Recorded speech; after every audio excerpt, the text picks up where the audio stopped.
Check. Test.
Now, the city council, could I get a roll call, please? Councilmember Narenheim absent. Councilmember Lowenstein. Here. Councilmember Kalucevic. Here. Councilmember Obaji. Here. Councilmember Barron absent. And Mayor Light. Here. Do we have any blue folder items for closed session? None for closed session. Okay, thank you. Could you read off what we'll be discussing in closed session, please? Yes, as authorized by the government code is listed on the published agenda. The following items will be discussed in closed session. Item F1, conference with legal counsel, public employee personnel matter evaluation. Title is city manager. For item F2, conference with real property negotiator. The property is 208 Yacht Club Way, King Harbor Marina, a portion of APN 7503-003-900. Items F3 through F9 are under the title Conference with Legal Counsel Existing Litigation. For item F3, the name of the case is City of Redondo Beach et al. Versus California State Water Resources Control Board, case number 20-STCP03193. For F4, the name of the case is New Community DTLA LLC and Leonid Polstonikov versus City of Redondo Beach and City Council of the City of Redondo Beach, case number 22-TRCP00203. For F5, the name of the case is New Community DTLA LLC versus City of Redondo Beach, City Council of the City of Redondo Beach, and those 1 through 100 inclusive, case number 23-STC-B10146. For F6, the name of the case is New Community DTLA LLC versus City of Redondo Beach, City Council of the City of Redondo Beach, City of Redondo Beach Department of Community Development et al., case number 23-STC-P00426. For F7, the name of the case is 9300 Wilshire LLC versus City of Redondo Beach, City Council of the City of Redondo Beach, City of Redondo Beach Department of Community Development, and those 1 through 100 inclusive, case number 23-STC-P02189. For F8, the name of the case is in regards to 9300 Wilshire LLC, bankruptcy, CD Cal case number 223-BK-10918-ER. And for item F9, the name of the case is Yes in My Backyard, a California nonprofit corporation, Sandra Traus, an individual, versus City of Redondo Beach, City Council of the City of Redondo Beach, City of Redondo Beach Department of Community Development, and those 1 through 25 inclusive, case number 23-TRCP00325. Thank you. Thank you, City Manager Wojciechowski, who will be speaking to these items. Yes, Mayor. For item F1, myself as needed and/or the city attorney if there's advice required. For item F2, it'll be myself, City Attorney Mike Webb, Assistant City Attorney Cheryl Park, and Waterfront and Economic Development Director Greg Kapovich.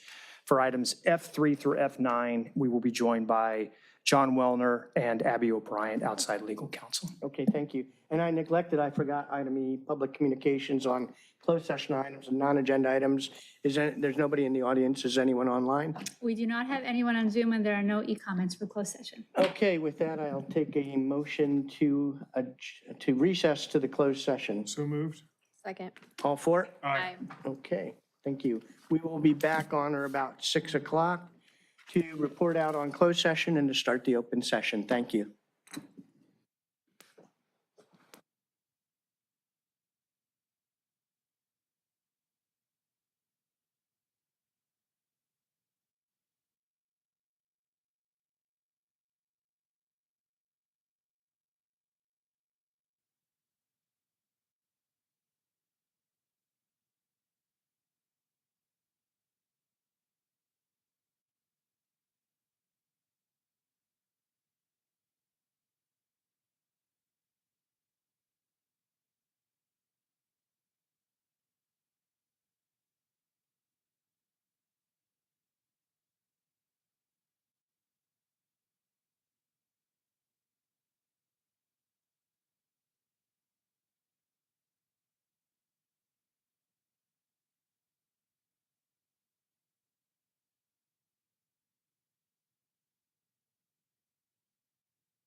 session to report out. Can I get a roll call, please?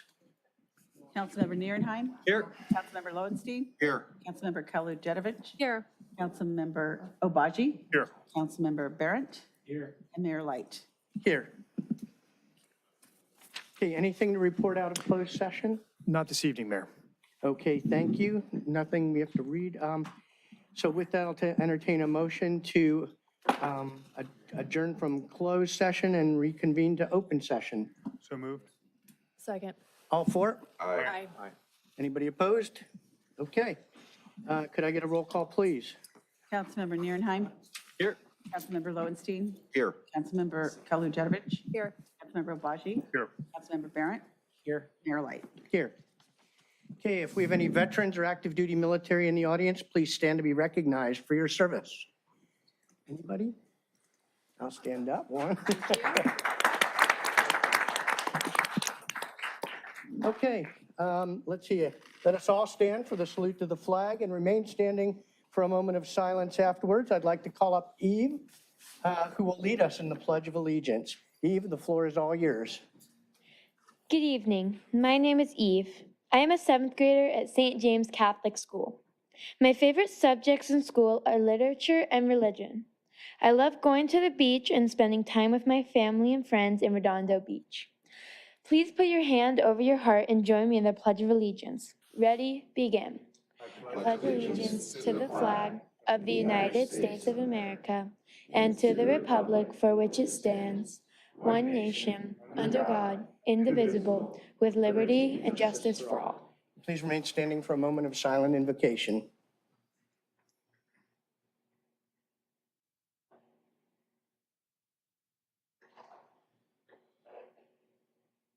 Okay, please be seated. Eve, great job. Come on up for a photo with the council. And since you're here for the holiday version of the city council meeting, I'm bestowing upon you the mayoral necklace of cheer for the holiday.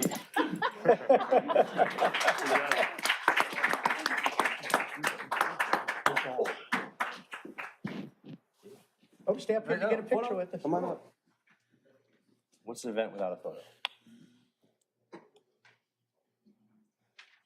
Mom, you can come on up.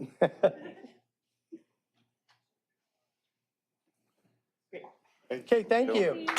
Welcome.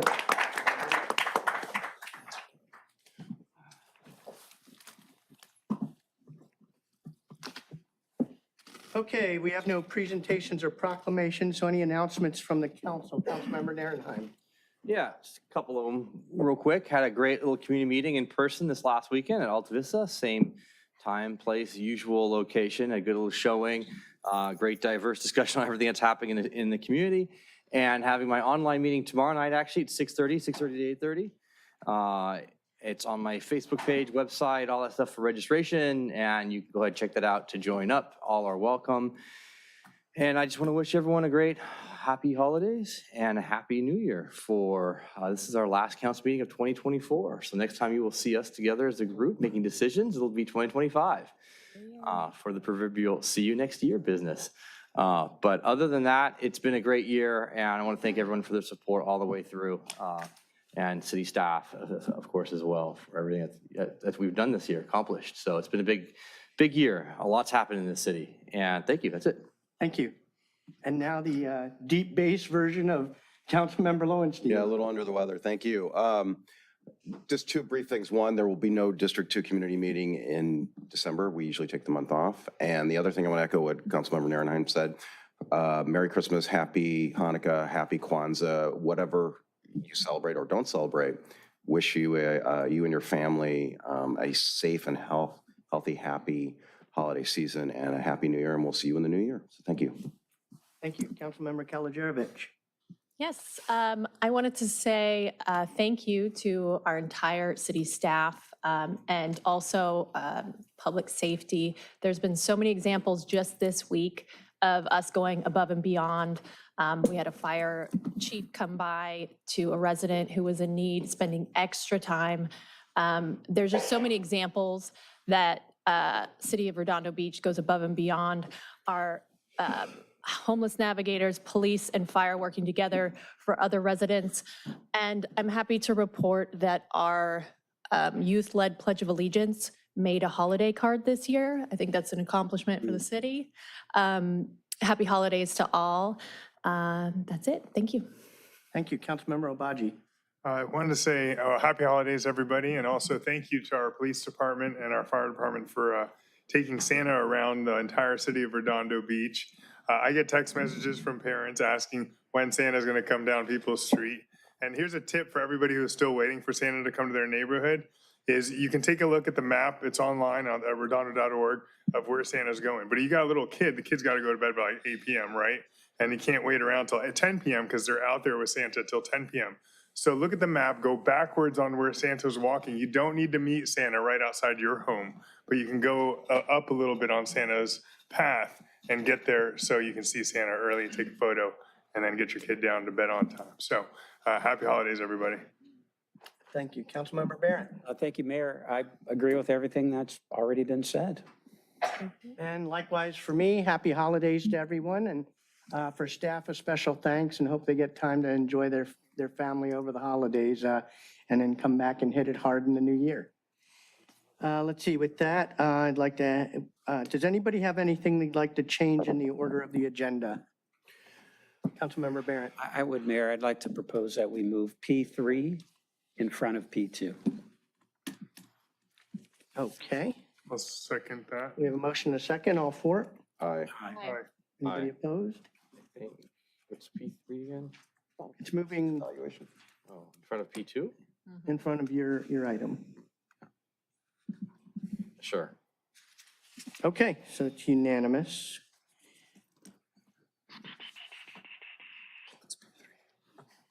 Okay, any blue folder items? Yes.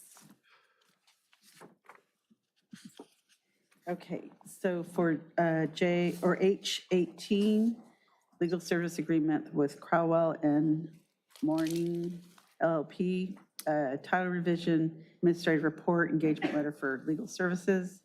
J1, public participation on non-agenda items, public communications.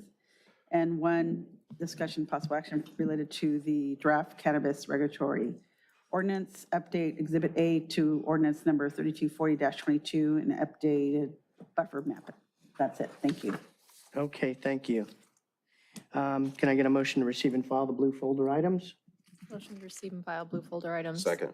All for it? Aye. Okay, thank you. Let's see, next is the consent calendar. Would anybody like to pull anything from the consent calendar? Councilmember Naranine. I'm good, thank you. Councilmember Lowenstein. No, thank you. Councilmember Kalajerovich. No, thank you. Councilmember Obaji.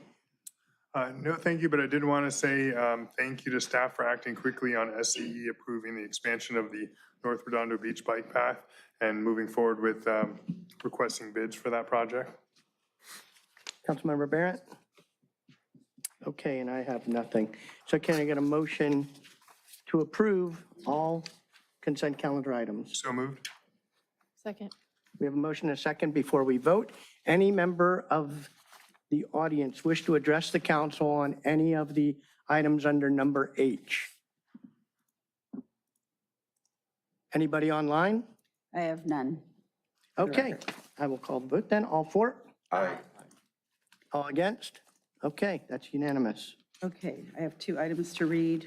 H13, adopt by 4/5 vote and by title only, resolution number CC-2412-121, a resolution of the City Council of Redondo Beach, California, to authorize a budget modification for fiscal year 2024-2025 to allocate to and appropriate Proposition A local return transportation funds in the amount of $168,000 to the transit fund.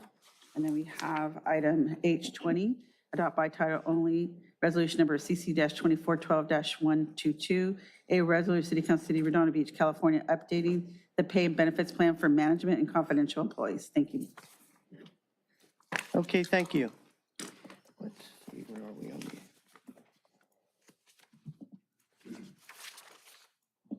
Okay, public participation on non-agenda items. Would any member of the public during this time has the opportunity to comment on any subject that does not appear on the agenda for action? This section is limited to 30 minutes. Each speaker will be afforded 3 minutes to address the mayor and council, and each speaker will be permitted to speak only once. We will start with the written requests first. I would like to caution folks that I'm going to be a little bit more on top of calling an end to the comments at 3 minutes, and we'll take a formal vote if any of the council and a second would like to extend it. But hoping you can get your comments in 3 minutes, and remember, if you go longer than 3 minutes, you're potentially eating the time somebody else had to speak. So appreciate your cooperation on that. So with that, I have Brad Waller and then Joan Irvine.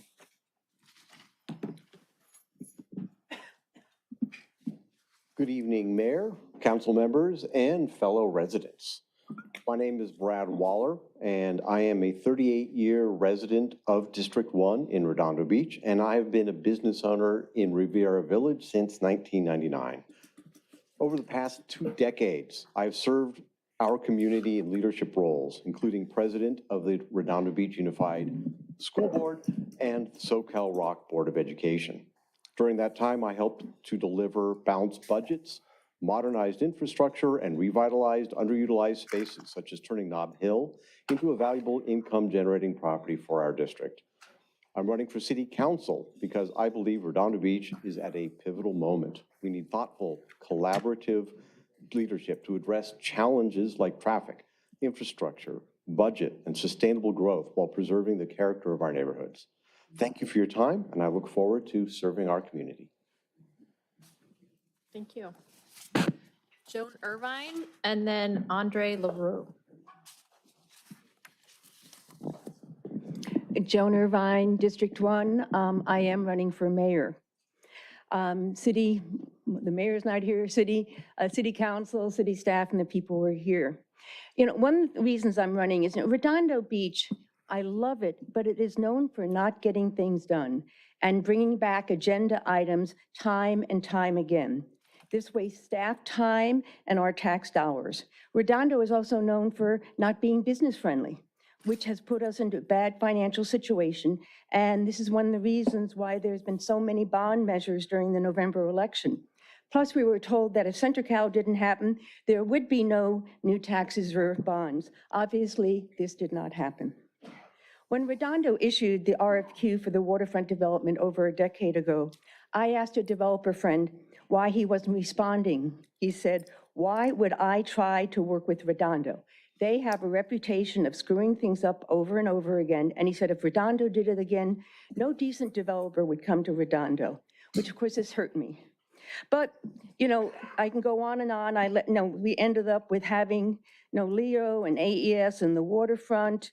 And I just want to make sure as we're going forward that we have a good balance of business, residents, and city staff so that we have a thriving community with a quality of life that we have come to expect in Redondo.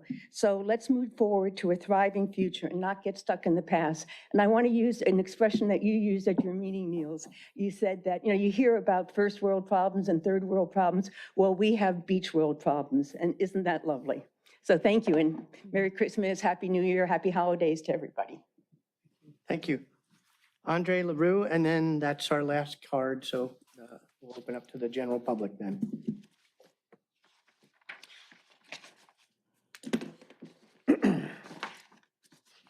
Hi, everybody. My name is Andre LaRue, and I am a lifetime resident of Redondo Beach, District 5. Did you know that privacy hedges are illegal in Redondo Beach? According to a fence ordinance, the side and rear yards is a maximum of 6 feet, and the front yard is even shorter at 42 feet. The city is currently prosecuting me with a misdemeanor for hedges that I planted over 12 years ago.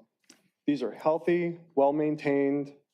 Both neighbors on either side of me want the hedge, and they want them to stay.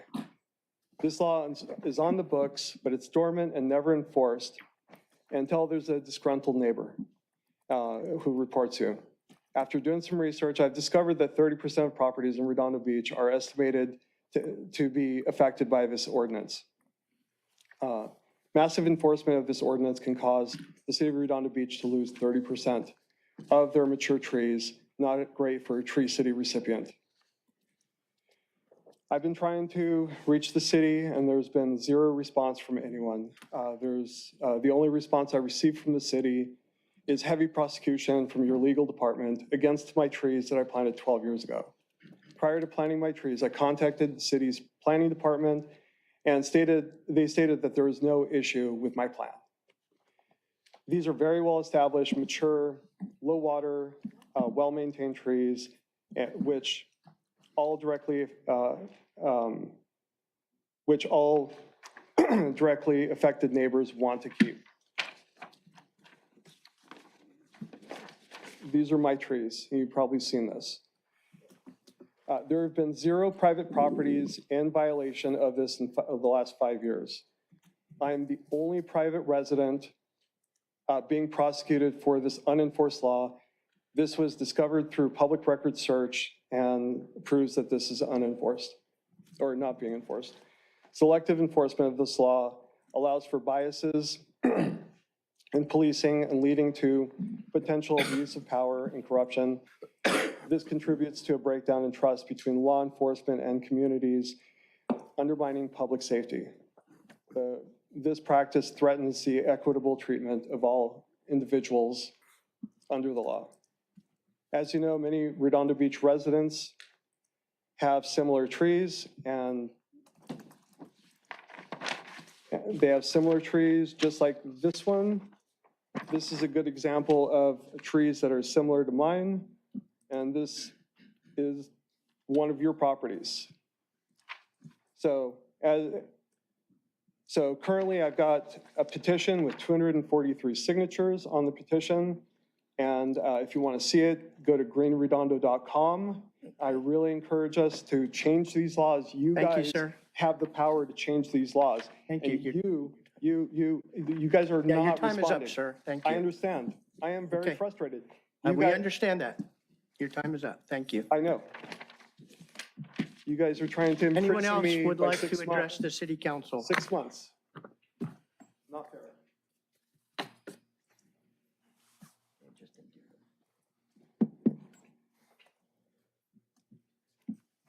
Good evening, Mayor Light, City Council members, and city leadership. Thank you for the opportunity to address you this morning. My name is Byung Cho. My wife and I are proud parents of 3 wonderful kids born in and being raised in this beautiful town. I am also proudly serve on the Board of Education of the finest school district in Southern California, Redondo Beach Unified School District. I come before you this evening to simply say thank you. And among many thanks, thank you for restarting the City School District Subcommittee, where 2 of our school board members, 2 of our council members, our Superintendent Dr. Wesley, our City Manager Mr. Wazensky, we gather regularly to work together on issues impacting the residents of Redondo Beach. It is a fine example of how we serve the residents of this great city. Thank you also for restarting the Youth Commission, consisting of teenage residents and a couple of grown-ups. The commission has met a few times already, and we look forward to the commission's ambitious projects. Thank you for your support for Measure S.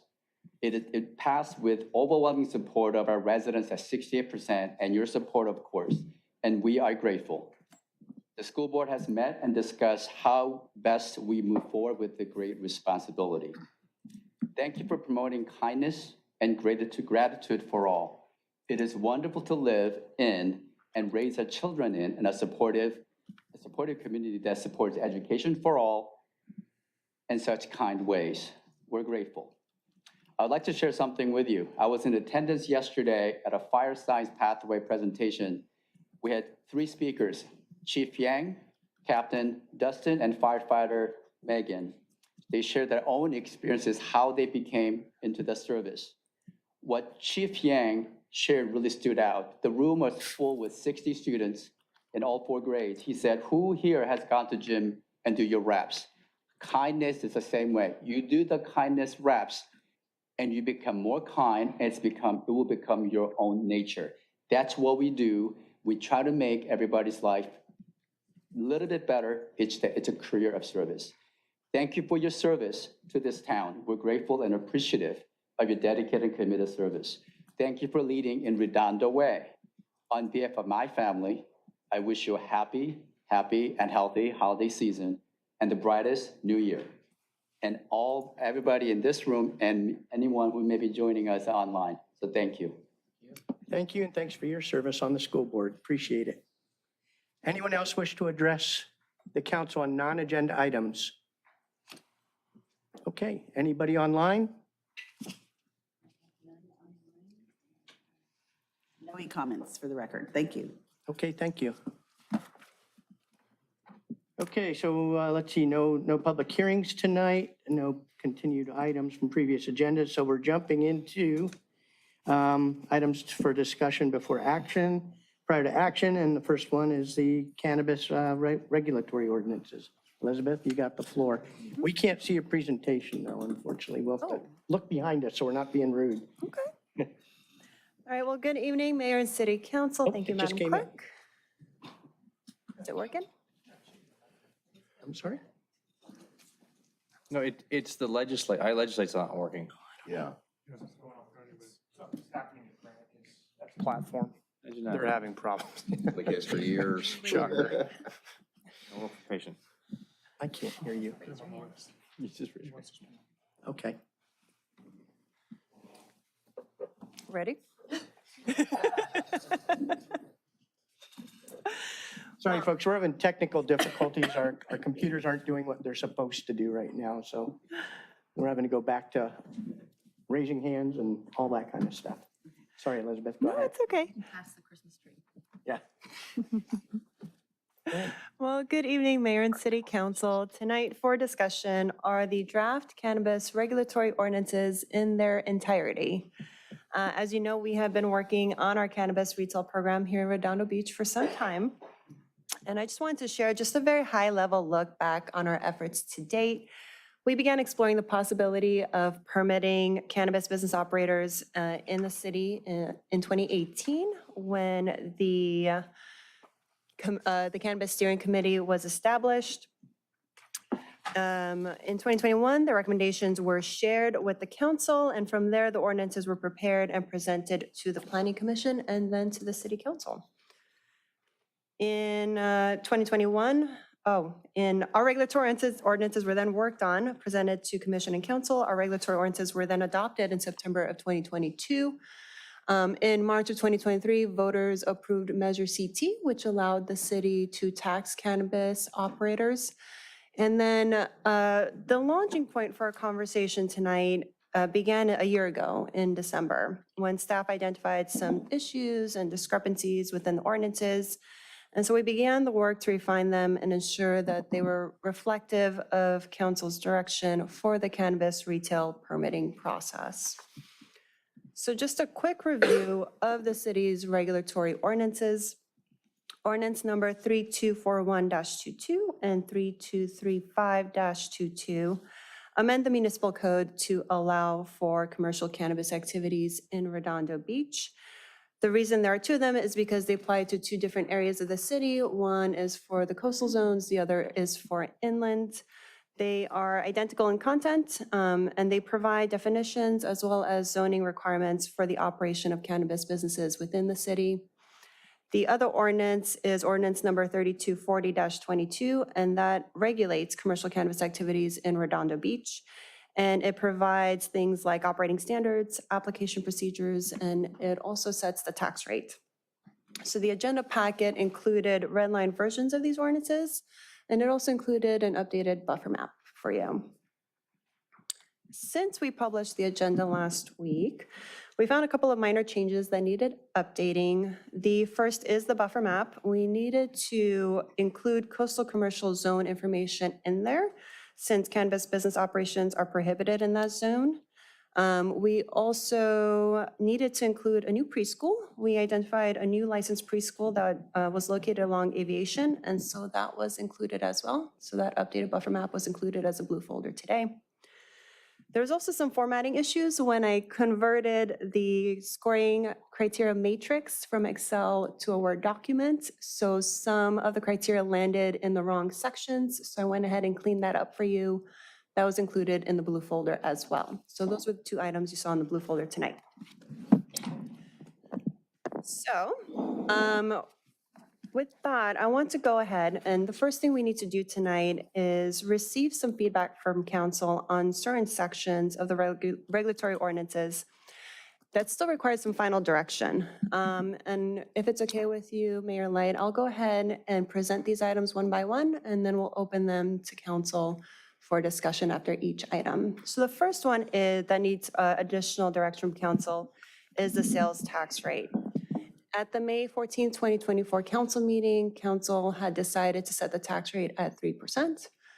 But in the September 17th meeting of this year, council reconsidered that and wanted to explore maybe increasing that to 4 or 5%. You had requested that this be brought back to you for further conversation. So I wanted to go ahead and provide that opportunity tonight. And with that, I'll hand it over to the mayor and council to discuss this item. Okay, Councilmember Barrett, you had your hand up first. I think that was for the broader topic, but Yeah, thank you, Mayor. As you know, I was recently reminded here at one of our meetings that the residents have never actually voted on the specific question of whether to allow cannabis shops in our city. So I took the opportunity to re-engage with my residents through an online survey and in-person interactions to see where they stood on this. And I think, as you know, and others, it's been a huge amount of interest. Online survey, 370-something people have responded, and there have been a lot of strong feelings on this topic, especially in person when speaking with folks.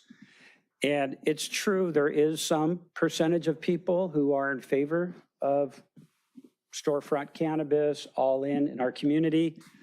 There is not majority support in the community on this, at least not in my interactions. And those folks have given good reasons for that. Opening storefront cannabis shops in Redondo Beach potentially sends the wrong message of cannabis acceptance to our youth, in particular middle and high schoolers. And I know everyone on this council is sensitive to that, and some have served on the Board of Education and have their own thoughts. Retail cannabis in Redondo Beach, in light of the way our city is set up, could be too close to residential areas. And our city is already admittedly oversaturated with smoke shops and vape shops, liquor stores, and the like. And that's especially so on Artesia Boulevard. Adding a cannabis shop storefront on Artesia Boulevard isn't, in my opinion, the type of new business, ribbon cutting type ceremony that residents have been waiting for a long time. And that's especially with all of the students and middle schoolers, high schoolers who travel to and from school and frequent that boulevard. So although I'm not personally in favor of retail cannabis shops in Redondo Beach, I do think a reasonable and fair compromise that would go a long way to allay those resident concerns would be to proceed with storefront cannabis in Redondo Beach, but not on Artesia Boulevard between Aviation and Inglewood. And I understand that is a big ask because Artesia Boulevard, for the most part, is not actually in District 5. It's in District 4. And District 4 represents District 4, and council member has their own opinions on that, which I'm not going to infringe on. But I will say if we could reach agreement on that, no cannabis shops on Artesia Boulevard between Aviation and Inglewood, I'd be comfortable with joining and locking arms with council and supporting this and moving forward.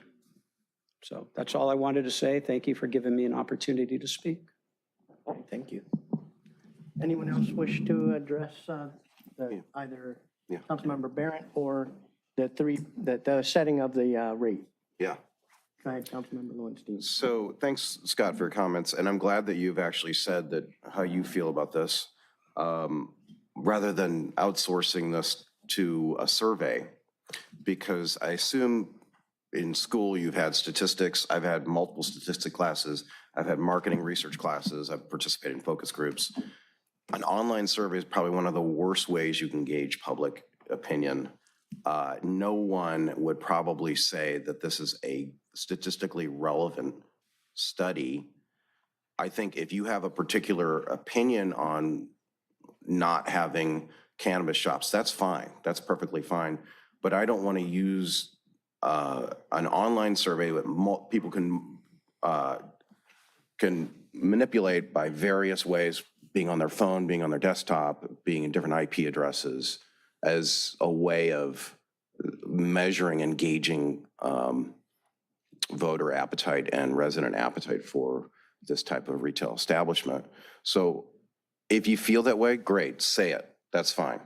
But when I saw it in the newspaper, I was like, wow, that's not the way to go about measuring.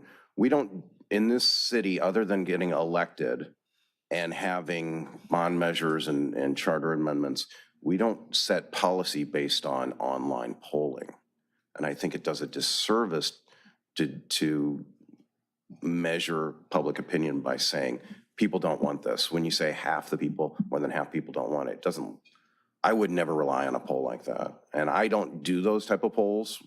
I talk to people, I have community meetings. I think that's a good way of getting input, but I don't use a statistically non-relevant survey to say, this is how I'm gonna drive policy.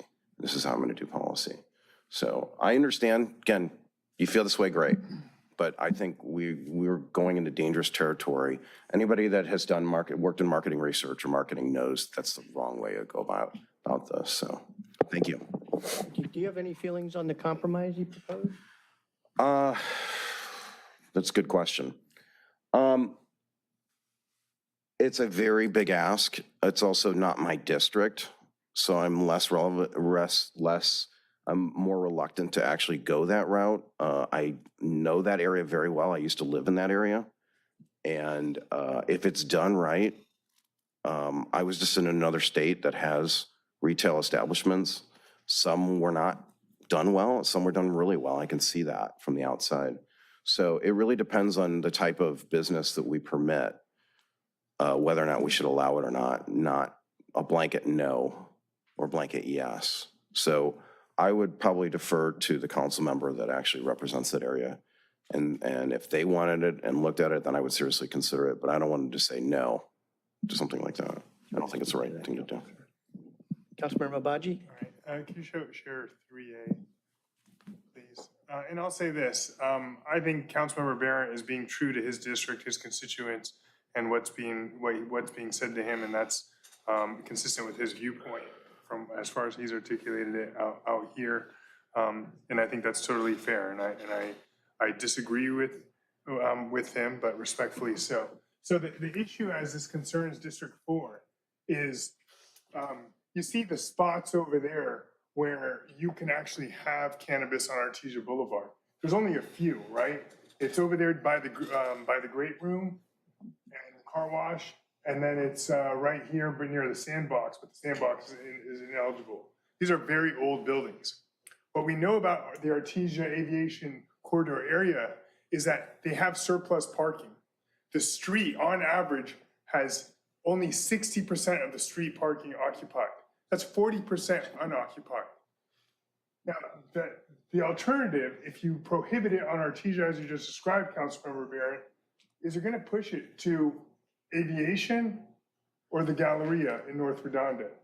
Galleria, fine. South Bay Social District, fine. I think it'd be a mighty great place to have it. Lots of security, but then again, it'll also be in the face of a lot of kids who are roaming, who hopefully will be roaming through there once it's redone. But this place on Aviation is totally allergic to cannabis. They had a cannabis store there that you can see highlighted in red, and it was an absolute nuisance because there is no parking for it over there. And the people would line up into the residential neighborhood out there on the Clark Lane, smoking, eating in their cars, creating a nuisance. They absolutely do not want it. Now, we haven't totally blocked it out, but the memory of city staff is clear. They know that there was a prosecution there, and that is not an ideal place with those tiny little properties and very little parking for cannabis to go. Artesia Boulevard is much more suitable for it.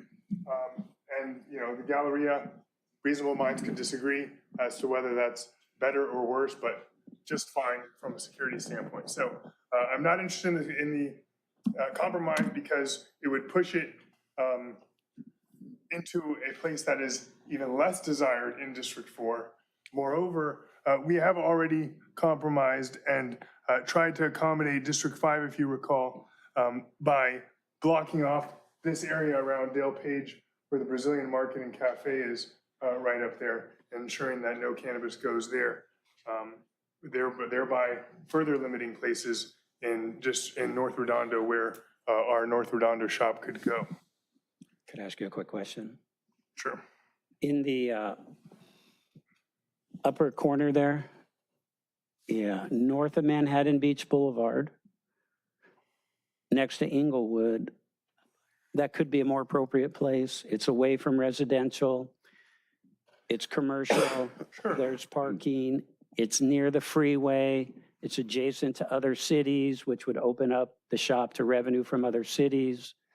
Maybe that would be an alternative to Artesia Boulevard to consider, and I'll just leave it at that. What I'll say is this, Councilmember Barrett, is ultimately, if somebody gets a license or is awarded the license by staff on Artesia Boulevard, somebody else who had a property up there on Manhattan Beach Boulevard or at the Galleria is going to appeal, and you ultimately will get to weigh in on whether the site on Artesia Boulevard is selected or the Galleria or Manhattan Beach Boulevard is selected. So our goal from the onset from years ago was to leave open as many viable properties as possible so that there isn't some sort of bidding war for those few properties that are eligible for a cannabis shop. That's all, thanks. I was gonna say, there's no kids up there on that part either. Sure, I think that's a fine location, a great location. Up there near Chicken Maison, the charcuterie, what is it, the carniceria? And yeah, great spot for it, plenty of parking. Councilmember Keller-Jovic. I was just wanted to ask Councilman Barrett, specifically what about Artesia as opposed to the other viable locations in North Redondo? What's the difference? What I've heard, and I agree with, is Artesia Boulevard is already oversaturated with smoke shops, vape shops, liquor stores, and the like. And residents are not in favor of yet another smoke-related establishment, number one. Number two, Councilmember Obaji's done a whole lot of work, as is this council, to revitalize Artesia Boulevard, Grub House, and so much more, and city staff knows the hard work that Zane has done. Bottom line, residents, they're not looking for a cannabis shop as sort of that groundbreaking anchor tenant, the ribbon cutting ceremony they've been waiting for, and they've been super clear about that. And the last thing that, in my opinion, in that of the residents, Artesia Boulevard is trafficked, and public safety is aware of this, by students to and from middle school students, some of the most impressionable, and we had Bianca here earlier, but middle school students and high school students frequent Artesia Boulevard as much, if not more, than a lot of the other places in the city, whether it's going to and from Adams, it's waiting on the 102 line bus to go to Redondo Union, and the idea that we're just gonna have this shop in their face up front plays into the idea that, hey, it's sending the wrong impression to youth.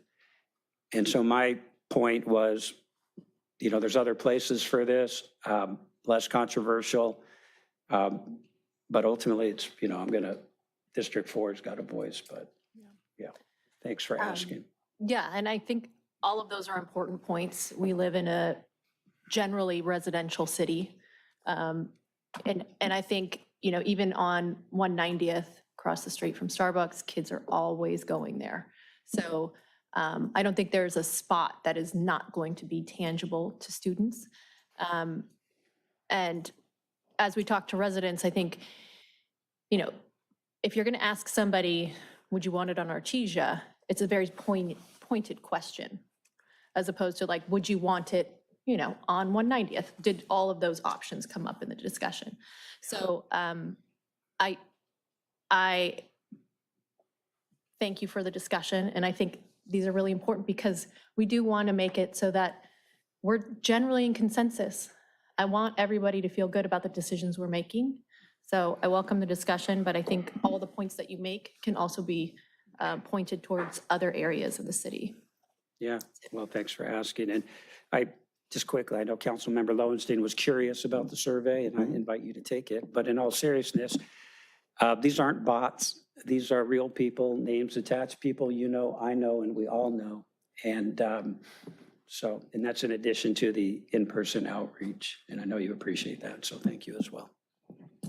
Councilmember Narenheim, do you have an opinion on this? Yeah, thank you, Mayor Light. So yeah, to get the question at hand, 4%. So the root question here we need to Well, I'm deal going to get with. to that one. Then. I mean, it's. I've got your input on That was the first thing. So, I mean, listen, I was here as the one that put a moratorium in place for retail cannabis and to continue that moratorium onwards. And from what I've seen on Artesia Boulevard, yes, the smoke shops, yes, the illegal cannabis shops, and that's because we don't have a legal outlet, legal process. And it's extremely difficult for a city to prosecute and get rid of the illegal shops. And by providing this pathway for the legal shops, the legal pathways, we can do enforcement, we can ensure that there's compliance, we can ensure that there isn't some massive sign that it is currently on one of the shops that isn't in agreement with what the community has, whether it's from artwork to signage to just putting it out there in the world. In fact, if you look at some of these really nice high-end shops, which I want to see this type of investment in our community as a whole, because when people come to our community to invest vast amounts of money, it raises the bar for everyone. And I think Councilmember Obaji with his map there showing it, there's very few spots available. And what we're doing now, if we were to do that, I understand what you're trying to do, but the other side of it is now you're now handing over one of the big things that we've been trying to avoid is a diamond mine, not even a gold mine, a good diamond mine in leasing and ownership. And I feel that's going to be a very imbalanced, one of those imperfect things. We take care of one problem, we're now opening up a whole sort of other problems. So it's been something we really worked on since 2018 to string that thread and that needle in. I'm comfortable with what the prior council work has done, the task force has done, planning commission has done on all of this. So I'm fine with the pathway we've taken to get here. Thank you. Thanks for mentioning it. And to your point, the illegal cannabis shops you mentioned on Artesia Boulevard, we received a report, I think earlier today, that law enforcement is cracking down on that and taking care of it through illegal means. So. But thank you for everything else you said. Okay, and you said you support 4%. Do you have a rationale for that, or that's just? It's what we agreed to a long time ago. Okay. And so. Okay. Councilmember Lowenstein, any thought on the percentage? I'm more inclined to 5% rather than 4%. And Councilmember Kalajerovich? I'm still on the fence between 4 and 5. Chicken. I would like to hear the discussion. Does staff have a recommendation? 100%. Yeah. Well, Can we go 10? I'm kidding. At some point in council's history, you thought a development agreement, 5% would be fair for that, and that was for the same retail Yeah, business. this has been one of the focal issues. And I recall the last time we had an extensive discussion about the tax rate. I specifically asked all the cannabis companies who were here to tell us if they could, what's the highest tax rate they could pallet. And I heard as much as 7 or 8%. I'm not inclined to go that far, but I certainly favor a 5% tax rate after we hiked up the rates on everything for our residents in the last budget, from fire inspections to parking meter permits to you name it. So we got to do the same for cannabis. Yeah, and thanks for that. I would just say, yeah, thank you, Mayor. We were at 3% for a reason. I think it's more appropriate to go to 4 for a couple reasons. Number one, part of the justification for doing this is to encourage people to stay out of the so-called black market. And the higher you start moving up the rate, it reaches a point where, people are going to go to the black market, and that's not good. And I know it's easy to say, well, it's just 1 more percent. My understanding is that's going to push this cannabis tax rate up to like in the 30-something% from what I've heard come January 1st. So I don't want the overkill, no pun intended. That's number one. Number two, I think part of the reason why council's moving forward with this is to provide this for the residents, and another increase above and beyond what is needed, it may be a little too much. We're a well-to-do city, but we're not super rich. And I'd be wary about increasing this even further beyond 4%. And, I'd say the last thing is this, and we've heard city staff, I think, speak to it eloquently.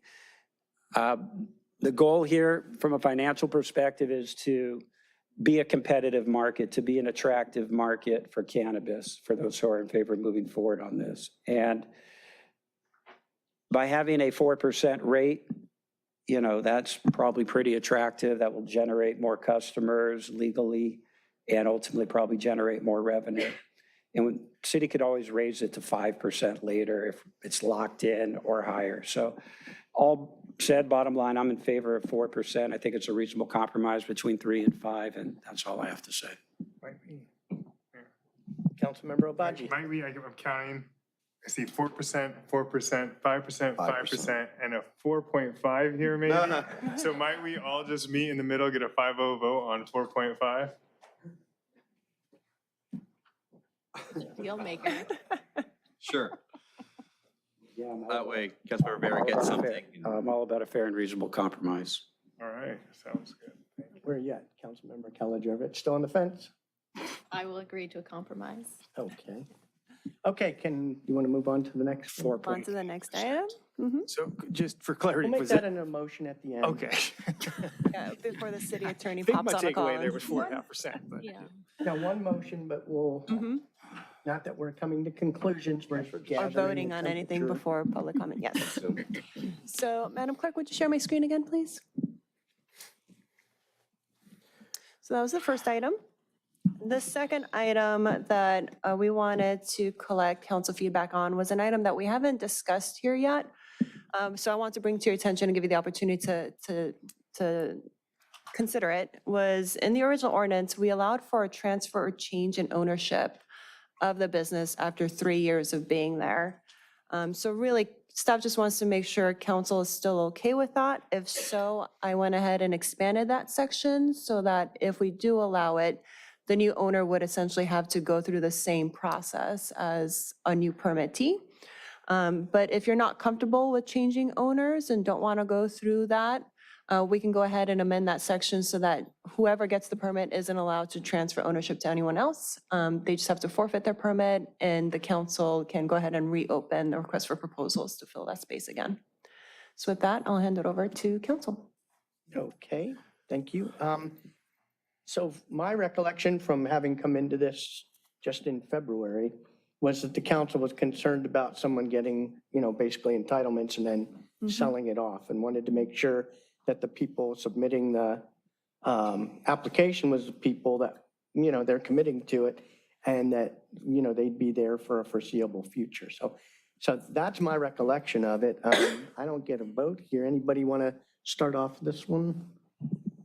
Councilmember Narenheim, do you have an opinion on this? I mean, I'm fine with the 3 years. 3 years after opening, I want to clarify that. Yes. Okay. 3 years in operation. Yeah. To be clear, I think there was 24 months after being awarded that you had to. Be in operation. Mhm. What is the upside and the downside of restricting ownership transfer or allowing it? So if you allow for ownership transfer, it's essentially the current owner can hand select who it would transfer to. They would still need to go through the vetting process with us, but essentially be that one individual new owner that will be going through that process with us. If we eliminate this as an option, that means the permittee would just go ahead and forfeit their permit altogether and their location. And we would essentially start over with a new RFP for that location, which would open up that option to many owners and operators.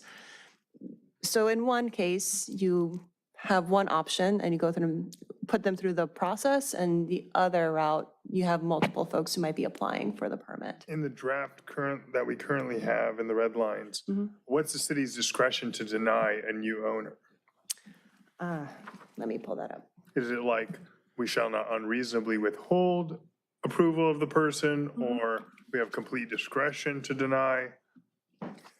It seems like that would be more prone to litigate, that would subject us potentially to more litigation if the council were to just deny an ownership change at that point, rather than just saying, look, you change ownership, you forfeit the license, and we start all over here at the city. So the transferee's application will be treated as a new application and will be evaluated according to the procedures adopted in the ordinance. So they would be vetted exactly the same way. They would go through the scoring criteria and the scoring committee. They would go through an interview process, and ultimately the committee would make that decision. I don't see. And then appealable to the council. Yes. So it'd be the same process, but only one Mhm. applicant. Identified by the current permittee. It's on page 750 of our agenda packet for those who are looking at the.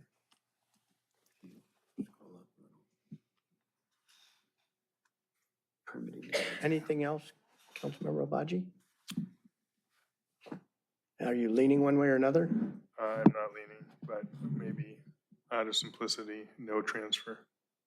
But they, I guess, why did you redline this in? Where did you take this example from somewhere else? It was a combination of some of the language Tierra West had provided, as well as what I saw in other cities' applications. Some cities don't allow for ownership transfer at all. Some do. It was in the original ordinance, so I left it in there and just amended it to make it a bit more robust.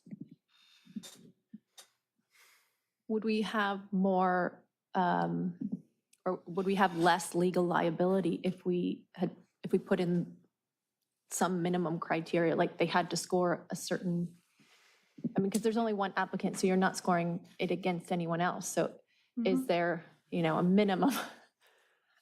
How do we, if we were to deny it, they, out of 1,500, let's say they score a 500. And then we don't have anything in there, we're denying it based on what? Right.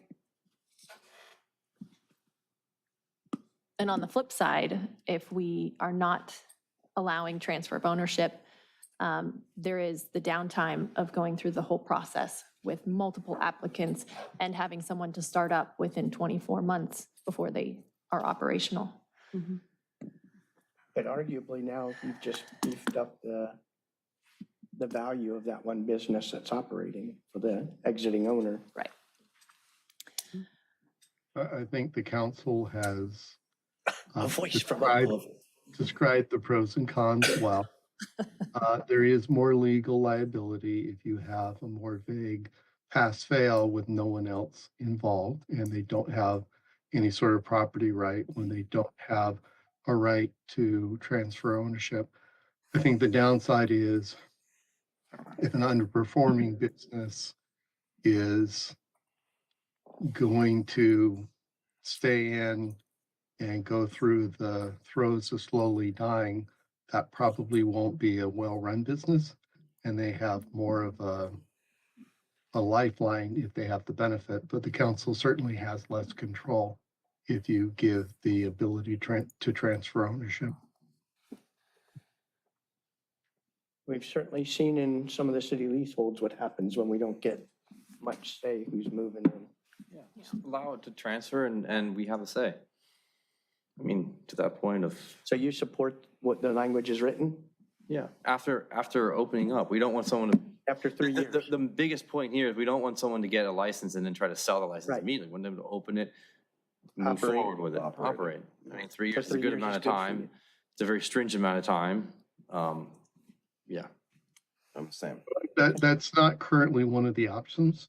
So that was sort of the option that the Mayor Pro Tem talked about, which was let them open up and then give the city more say. Well, the city really won't have much of a say if you don't have a standard.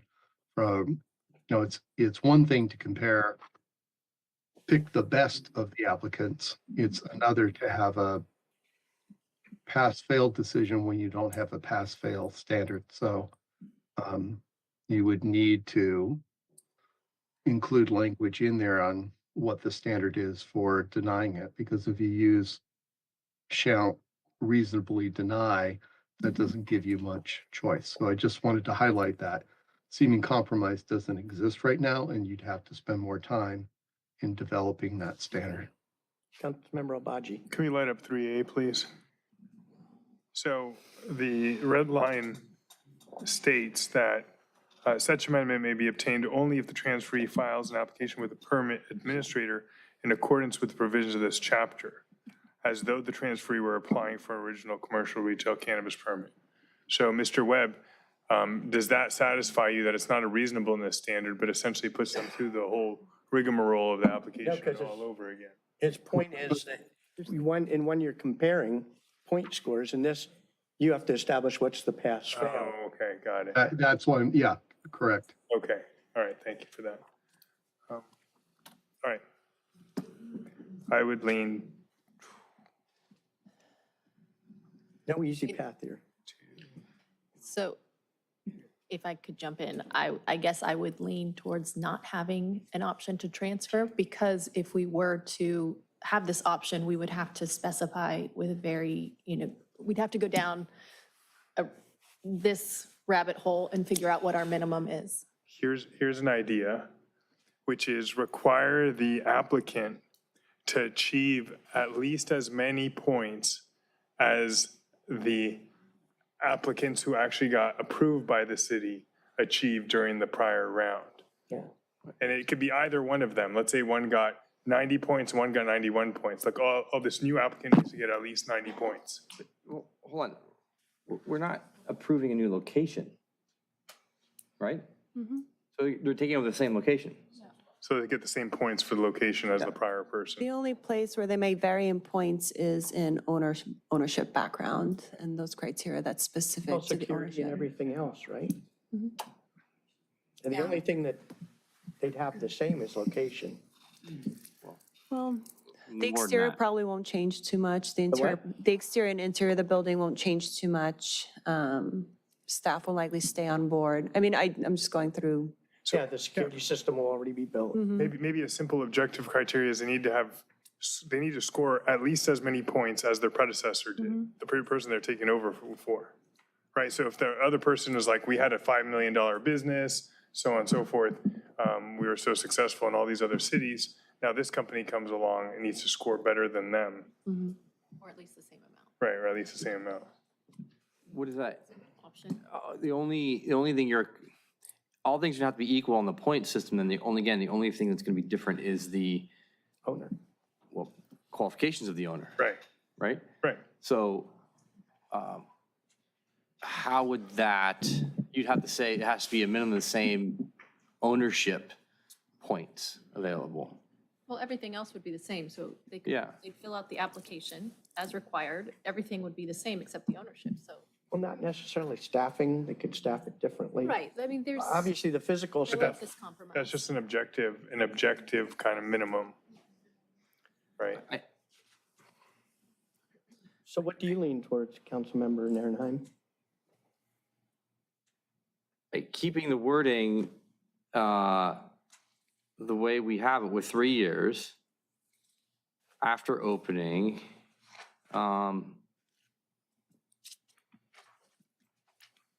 I don't see. But then you have, with prior discretionary approval of the city council, you left discretion of the city council without standards by which the city council shall adjudge the approval. But that goes down the path of, arbitrary and capricious. You're just simply saying the council would have to sit there and say, we're not going to approve this because we don't like the spelling of the name, right?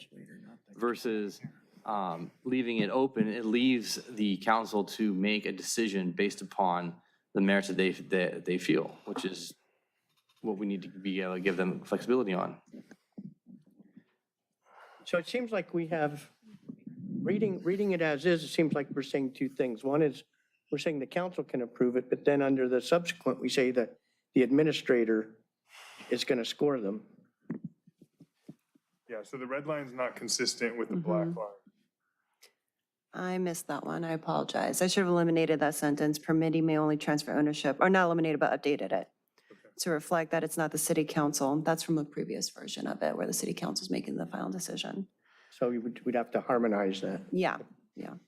Thank you. It seems like the goal of the transfer of ownership is to ensure safe, successful, continued operations, right? To allow for transfership gives the next buyer an opportunity to do that, but what we would want to require is that they're going to maintain that same level of care and standard of operation. I think your suggestion, Councilmember Mobaji, is a good one. Putting them back through, judging their proposed plan. If they're smart, it's going to largely mirror what was successfully submitted originally. If they're going to try to deviate from it on an operations or security basis, they'll need to articulate that, and it'll need to be at or above the prior standard. I actually think that's a pretty solid objective metric. And it's quantifiable, And it's too. quantifiable. Yeah. I think it's, and it still allows for the transfer, which is the goal, to ensure we maintain quality second operation. And I think it meets the potential goal of if an operator's in peril, that they should be, be able to be rescued rather than continue to clinch onto the license Incentivize because them, yeah. they can't get out, right, without forfeiting it completely. Yeah, I mean, the biggest thing we need to be concerned about is if they change the outside business, right? The logos, the frontage, right? So in that case, having that application there would be. They would be motivated to be consistent there or only propose improve it. upgrades. Yeah, ensure it's not something that's out of sync or out of substandard. step. I think the bigger risk is operationally. So, well, Less it's, security staff, less qualified staff. there's minimum set on that anyways, outside of us. So I don't mind at all going down Councilmember Baji's solution with that. How would we be able to write that in? Well, we don't have to wordsmith it here. No, Yeah, not we can tonight. figure I that can out. work Yeah, on that. you have a simple solution for that? Yeah. Okay. I don't know if we have a simple solution, but I think it's a creative idea that marries the two requirements, the two goals. One of the issues will be to make certain we specifically identify some of the things that the council's mentioned here as the same score in these specific areas, because you can't even assume that the location will be, if it be viewed the same 5 years from now, That's true. because uses could have changed. And I don't know that the council wants to or doesn't want to, but we'll come up with the operational and other language, other areas that they have to meet the minimum score, and then you can add additional areas if you think, or take out some of those areas if you think it's appropriate. By the first meeting in January. Yeah, since we close Friday. But by the third meeting in January, I think we could. We'll do talk that. about when we get to the end. So I think we got your input, Councilmember Obaji. I think we know yours. Where are you at? Same. I'm fine with me. Yeah. I'm with Councilmember Obaji's quantifiable. Councilmember Kalajerovich Like a creative solution. and Councilmember Barron. I'm going to withhold judgment until I see what's drafted up on this. The Okay. devil's going to be in the details. Well, we have to provide direction. We can still change it once we see the details. Okay, All right. I think we got that one. So the next item, again, just an opportunity for council to speak on something that we haven't delved into before, is the definition of owner, in particular, the percentage of ownership in these businesses. So the original ordinance defines owner as a person with an aggregate ownership interest of 20%. It reflects a definition of owner in the State and Professions Code. But we just wanted to bring this back to council because certain cities don't have a minimum threshold for percentage rate. They want every single owner with any percentage rate listed on the application and to show up to the interviews. And it's just something that we wanted to make sure council was okay with keeping at the 20% threshold. I neglected to do the research on this. What's the Professions Code, Section 26? It's the same exact as our definition of owner. So it defines the owner as somebody. Oh, okay, I thought that was an alternative. No, so that Same. is the current, okay. Yes. Anybody care to opine on this one? No? So you're all good with sticking with this description of owner? And just to be clear, you're saying this in reference to also the interview. Correct. So not just listed on the application, but we'll require all owners to come to the interview so we can meet those who are involved in the business. Okay. There are silent investors in some of these businesses who have a maybe 0.5 or 1% interest. Do we really want them listed on the application? Maybe. Do we want them in the room for the interview? Maybe, but it's something that we want to bring back to council for discussion and final Other direction. cities do that. They do. What if no one achieves 20%? Then they don't qualify? Mhm. So, They can't be have no defined as owner. an owner. okay. Mhm. Okay, any discussion on this? Anybody want to? Okay, let's go to the next one. Sounds like, Councilmember Kalijevich, are you okay with this one? I 20%? don't know that I'm okay with not having all of owners listed on the application. I think it's important to have all the owners listed. I mean, are there downsides to having every owner listed on the application? I don't know if it's necessary for them to be in the interview, but I tend to agree. I'd like to see all the owners. But only have, you don't require everybody To attend. at the just to interview. have a complete understanding of the business model. Okay. I like that. Yeah. So all owners listed, but only those with an aggregate interest of 20% or more would participate in the interview process. That would, I would be more comfortable with that. Councilmember Barron, any thoughts? Sounds like a good idea. Well, Councilmember Nierenheim, sounds like, So are we looking to define No. the owner separately from the state?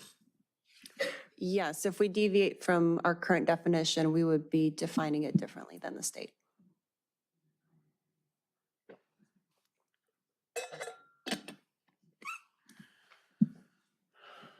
How are we going to truly define the ownership interest? And is this a controlling party? Is this somebody who has ownership but controlling, or ownership with no control? A silent partner? Because the crutch really is, at the end of the day, just to make sure we're clear, is that we want the owner as part of the interview process. Owner and manager, owner, operator as manager. So if there's theoretically a silent owner who doesn't plan to operate but owns 80% of the business, they should be at the interview. Right.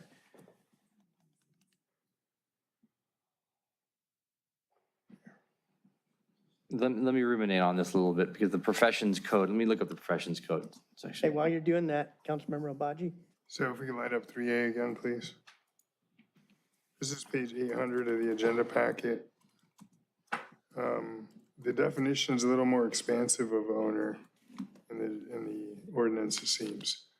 Chief executive officer or member of a board of directors or nonprofit organization. Individual will be participating in the direction, control, or management of the person or entity applying for a license. Owner means any of the following.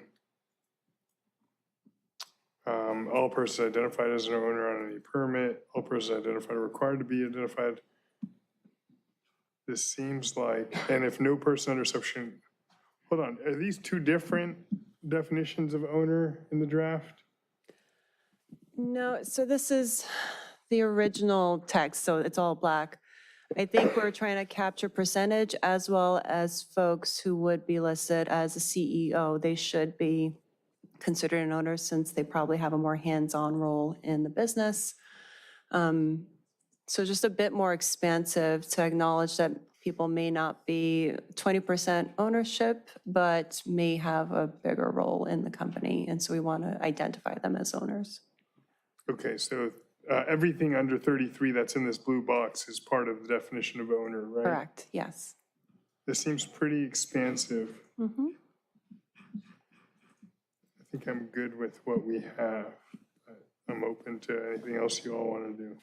As it's written here, is it required that every owner is listed on the application as it's written here? Not necessarily. Again, there might be folks who are silent investors who throw our 1 or 2%, make up 1 or 2% of the ownership and just don't pay attention to anything that goes on. They're just putting money in local businesses. So they might not be captured in this at all. Okay, so should that be something the council wanted to do, we could include that in this section. But if someone's acting as the CEO and doesn't own any, or owns a small percentage, I would think you'd want them.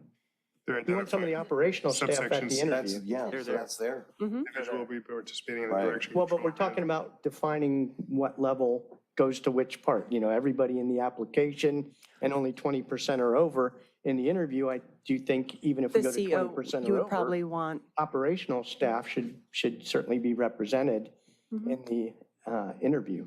Because you want to have confidence in the people who are going to run it. and we can include that in the requirements for the interview, the criteria we have for that interview portion of the application processing. We can add that language where we say not just, ownership of 20% or more, but also management staff, including, but not limited to CEO, on-site managers, et cetera. If we want to actually add that language in Okay, there. I mean, I think that's the better. Okay, anyone else want to opine on this one? So it sounds like we're pretty good with the definition that's already there. All owners listed in the application and 20% or greater plus the operational staff in the interview. Is that? And then the question of, do we want them listed on the application, Well, all owners? That's what I Is that said, what you're- all owners in the application. Okay, great. Sorry, missed that. I would drop the percentage down to 10 or 15%. If you want to capture who the true owners are, I mean, what if someone has,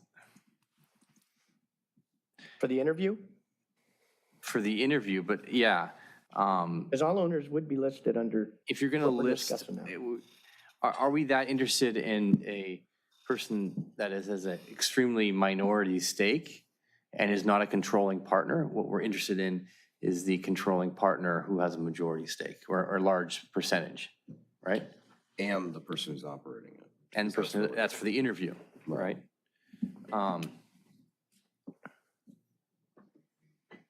What code section was that for the, State and Professions Code, Section 26001. okay, I'll look it up. It's fine. You move on. Let's go to the next one. Okay. So again, we had mentioned it at a previous council meeting, but wanted final direction from council on this. It's the time between final selection and operation, and it was mentioned here earlier tonight. We previously discussed it, and council wanted for permittees to obtain all required land use permits and approvals and to be operational within 24 months of being granted the permit. We just wanted to make sure that council was still in agreement with this before we move forward with that. So general head nodding, I see. So. Yeah. I mean, Councilmember Barrett? Councilmember Narenheim? I'm fine. Okay, sounds like we're good with that one. Excellent. And then, Hold it, what was that? I'm sorry, what? 24 months from permit 24 to months. operational. Okay. okay, and then most recently, at the November 12th meeting, council directed staff to include applicant interviews as part of the application process. I included that in Exhibit A of the ordinance and had several questions listed, so all applicants that are invited to the interview process know what the questions are ahead of time. They are reflecting certain sections of the actual written application, but also the point of the interview is really to allow staff to understand who the ownership is, who's actually on site, and to meet and get a feel for who the applicants are. What we can do tonight is, if council wants to, I have a few slides ready where I can bring up the questions on the screen if you want to dive into them and make amendments to them, or if council has already reviewed them and is generally okay with it, we can move on from here to the next item. But with that, I'll just await direction from council on how you want to discuss this item. Make sure, since I missed the last meeting, the interview be conducted by staff, right? Correct. Selection committee. Council only hears appeals. Correct. Okay, okay. So any feeling on this one? Anybody want to jump in? You like the criteria and the questions as listed? I do. Okay. Councilmember Kalajerovich? I'm good. Councilmember Obaji? Good. Councilmember Barrett? Sounds like. Excellent. And those were the items I needed some additional direction on, but I did want to mention a couple of edits that were suggested to a couple of sections, actually in the same section of the ordinance. And just wanted to get final direction from council on these as well before I made these changes. One of the edits that was suggested was in ordinance 3241-22 under the location requirements section. That's where we establish buffer areas. Those sections start with no retailer shall be established or located within X number of feet of whatever school or location we specify in that section. The recommendation was to update that language to just be a bit more refined and more reflective of council's intent. And the suggestion was that we update it to no cannabis retailer or any other commercial cannabis activities shall be established or located within X number of feet. Sounds like a no-brainer. Anybody have heartburn with that? You will make these edits, they're not redlined currently, right? Correct. And then the second edit, again, same section of location requirements. And again, just a refinement and a better reflection of perhaps what council's intent was. Instead of saying each council district shall only have one cannabis retail site, to change it to no council district shall have more than one cannabis I think retail that's very site. clear. Anybody have heartburn with that? Well, it does raise an interesting policy question of whether the council wants to limit the ordinance to one retail cannabis site per district. Maybe a district is better We already suited for decided more than that. one. I thought that was I decided. mean, if one were trying to get both cannabis shops in South Redondo, then that could be a good thing to eliminate. I just put it out there. I mean, Councilmember Collier. I remember there was a discussion of one retail store per zip code. Correct. That didn't, the vote didn't go that way. I have notes. Let me pull up my notes. Because I say that because there's a scenario, because Council District 3 is both north and south. I have sections in both. So if there's 1 in 4, there could be 1 in 3, which is fine. Or there could be one, so we're not doing zip code. We're not doing zip We're going to stick codes. to the, Yes, the final motion, this was from the September 17th meeting. okay. Council directed staff to remove the section that stated, no retailer shall be established or located within 1,000 feet measured from the nearest property lines of each of the affected parcels or any other cannabis retailer. And that was because by the end of the conversation, council was trying to determine whether or not that particular criteria would eliminate the possibility of having cannabis operators within districts that lay next to one another. The 1,000 feet parameter might eliminate certain ideal locations. So that's where But that how vote does that went. address the 90277? and I don't know, the conversation was had, but there was no motion made on it from that meeting. The only motion made was to eliminate that one criteria. I thought that was an affirmative on that one. By zip code? Yeah, at first we were saying one in north and one in south, and then somebody suggested zip code, and that seemed a lot cleaner. Was that in September that we decided? It was, because I September was meeting. gone in the next It was meeting, September. so that's was a how I September left it, meeting. Yeah, remember? That's the meeting I missed on think- that. I was gonna say, I think, refresh my memory, the discussion was, we were talking about 2 different zip codes, you have to have 1 in each zip code, and then we said, well, hold on, what if there's good space in 90278 for 2, or conversely, good space for 2 and 90277, so we said, scrap the zip code restriction, Correct. is how I Okay. remember, and so, That's not how but I'll, And now I'll looking defer at to you. the buffer map, I don't see how the issue wouldn't arise Yeah. with just limiting to 1 per district. 1 per district, no council district shall have No more than 1 per district. Sounds good. I'm in agreement Okay. with that. Sorry Okay. we belabored that. No, one. you're good. Needed to refresh the conversation. So that brings me to my final slide. Just wanted to give council a heads up on the outstanding items we do have, and that includes the fee schedule. That'll just help us recover administrative costs for running the program. The actual permit application form, a property owner consent and landlord affidavit, and ultimately the request for proposals. We need to draft all those for you and bring those back to you. And after speaking to the city attorney today, just looking forward, it looks like if council is generally okay with the ordinance, we can prepare it for first reading for the January 21st meeting. Can what? Can prepare it for first reading, for the January January 21st meeting. 21st. Mhm. All right. So that's just looking forward. And with that, those are all my items. I wanted to open the floor for any additional items council wanted to discuss regarding the Any other- ordinances. Any additional items? Councilmember Barrett? No, thank you. Councilmember Obaji? Thank you, Director House, for ushering this cannabis draft that's taken so many years for our city to advance, but with diligence, with thought, with public input, and bringing it to close to the finish line. Yep, thank you. Councilmember Kalajerovic? Well, I will just echo that, and I know this is probably outside of your scope of work currently, but I think no better person suited for it, so thank you. Councilmember Lowenstein? Same. Thank you. Councilmember Narenheim? Oh, sorry. I just want to make sure, clarify and make sure that we understand, the public understands as well. I know there's been some questions on this. There's multiple levels of pathways to rescind this. So for instance, there's a business license that we can rescind at any moment in time, much less every year at renewal. When the business license comes up for renewal, we rescind it. We have a cannabis license, which is handed out for X number of years, which can be then rescinded at the end of that time. Or during, if they're in violation of it. Or during if they're in violation, thank you.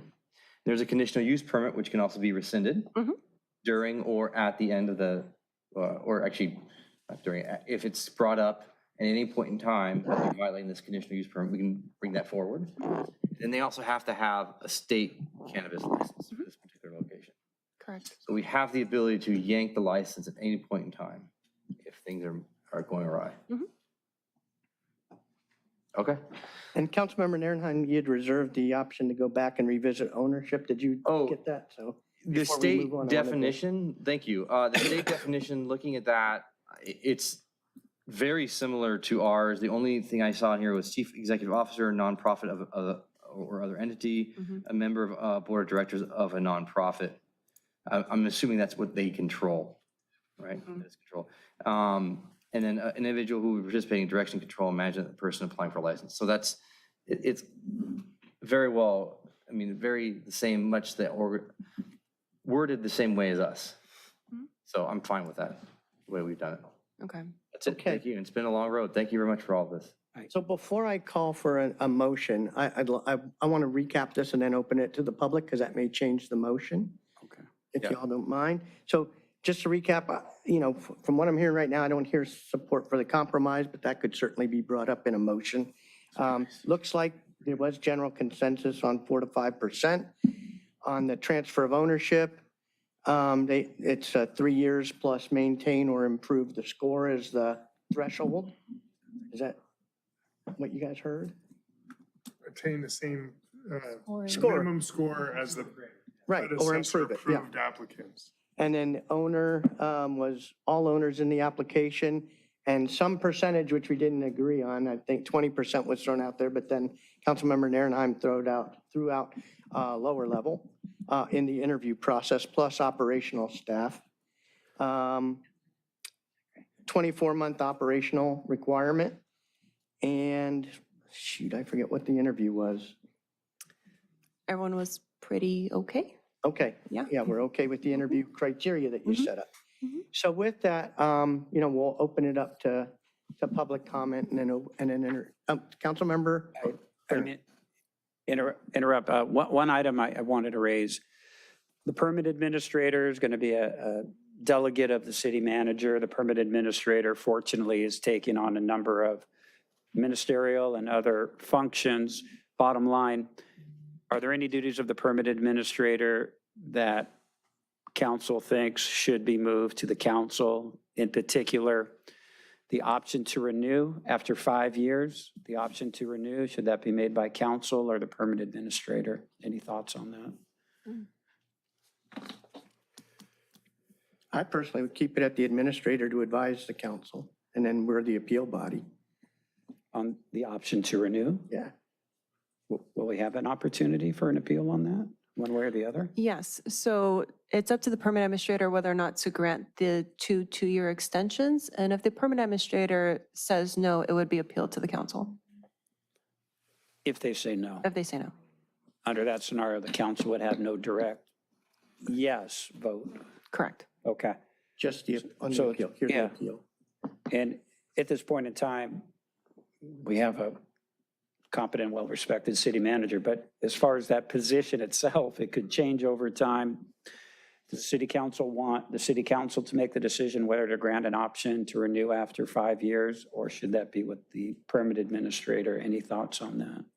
Permanent administrator, I'd like to keep everything with the city staff. Yeah. Okay, Future council can change it if they don't. okay. Anyone else on that one? Any other question? Councilmember Obaji. I feel like we've heard a sentiment from some of the cannabis operators that if we ask for staff, operational staff to come in for the interview, for example, we could be subject to bait and switch. And that they bring certain staff, they don't really know whether they're going to get a license here. They could take that staff to a bunch of other different cities too. And then there's nothing holding the operator from actually employing those staff members in Redondo Beach at the store, right?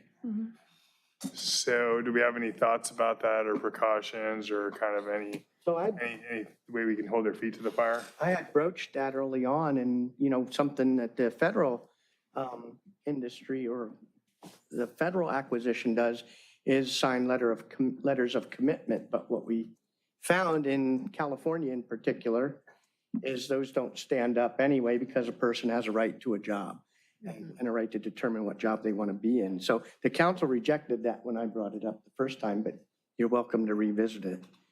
Just flagging it as something where we may be duped. But yeah, on numerous contracts, I had to sign a Or waiver. maybe we shouldn't. I think we're just going to have to recognize that that might be a more fungible component of the application, that you're really evaluating the ownership structure and the CEO and the like. Qualifications of the, yeah, okay. Any others? Okay, with that, we'll open it up to public comment, and I'm going to run to the restroom. So Councilmember Kala Jarovich is now acting as Mayor Pro Tem, and Yes. in that role, she'll be administrator. All right, so public comment, first speaker is Melissa DeChant, followed by Joan Irvine.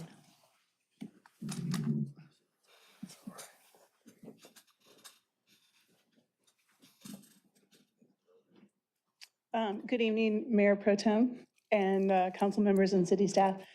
I echo most of, actually all of Byung Cho's comments, including the session that he did at the high school. My daughter was there learning about being an EMT, and our school district is so fantastic, which brings me to cannabis. I am a steadfast opponent of storefront dispensaries in our city, period. They normalize youth use. That's hard peer-reviewed data that supports that. A lot of data collected in Los Angeles. The California Department of Public Health recently released an excellent report by the gurus of cannabis and tobacco research in the US, Stanford, UCSF, Johns Hopkins, and the data there is overwhelmingly clear. When you have a storefront dispensary, youth use goes up by 26%.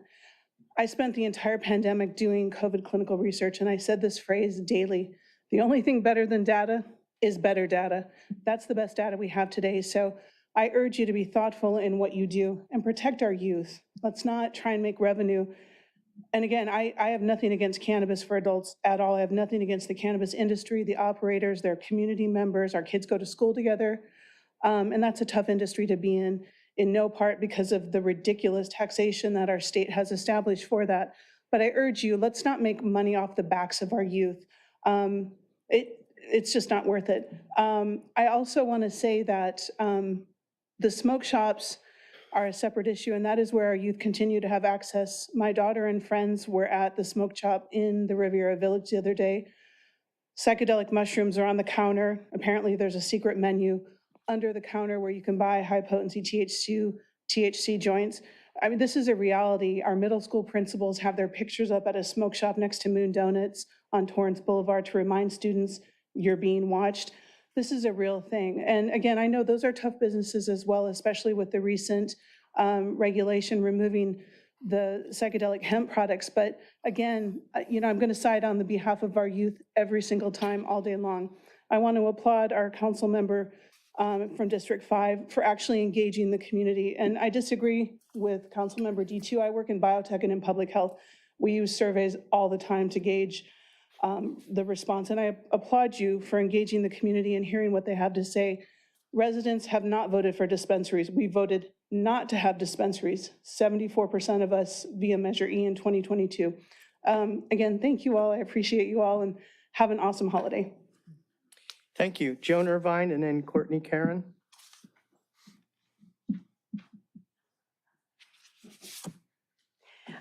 Joan Irvine, District 1, Mayor, City Council, City staff, and people are here. Wow, we're finally getting here. It's taken 7 years to get to this point. I'm really happy we're moving forward. But I want to address something about youth protection. As I've said before, I spent 20 years working in online child protection. I manage a child pornography reporting hotline, partnering with the National Center for Missing Exploited Children, the FBI, Interpol, and participating in policy development in DC and internationally. Part of my work was focused on fighting the black markets, where organized crimes profit off from child abuse, sex trafficking, and illegal goods. The black market doesn't care what it sells: drugs tainted with fentanyl, guns, body parts, or children. If they can't make money off of one thing, they move on to the next. To stop them, you must cut off their revenue source. And in Redondo, this means providing legal, adult-only cannabis dispensaries so people can stop buying from the black market. And as far as teens, the reality is teens are now doing something called robo-tripping. They are abusing the over-the-counter cough medication with DXP for a PCP-like effect, and the children are allowed in these pharmacies. According to the CDC, as I've mentioned before, alcohol still remains to be the drug of choice, of teenagers. And there's about 200 establishments in Redondo where they can go. Also know that online predators are preying on your children, leading to trafficking, yet we give kids cell phones and computers. We're supposed to believe that two highly regulated, secure cannabis store funds will destroy our youth. Are we really kidding about that? Without the legal option, the black market continues to thrive here in Redondo.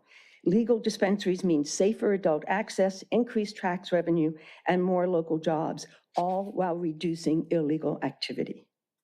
I'm so happy we're moving forward, and I'm looking forward to the first reading on January 21st. I don't agree with increasing the appeal window to 60 or 90 days. I'd say keep it at 30.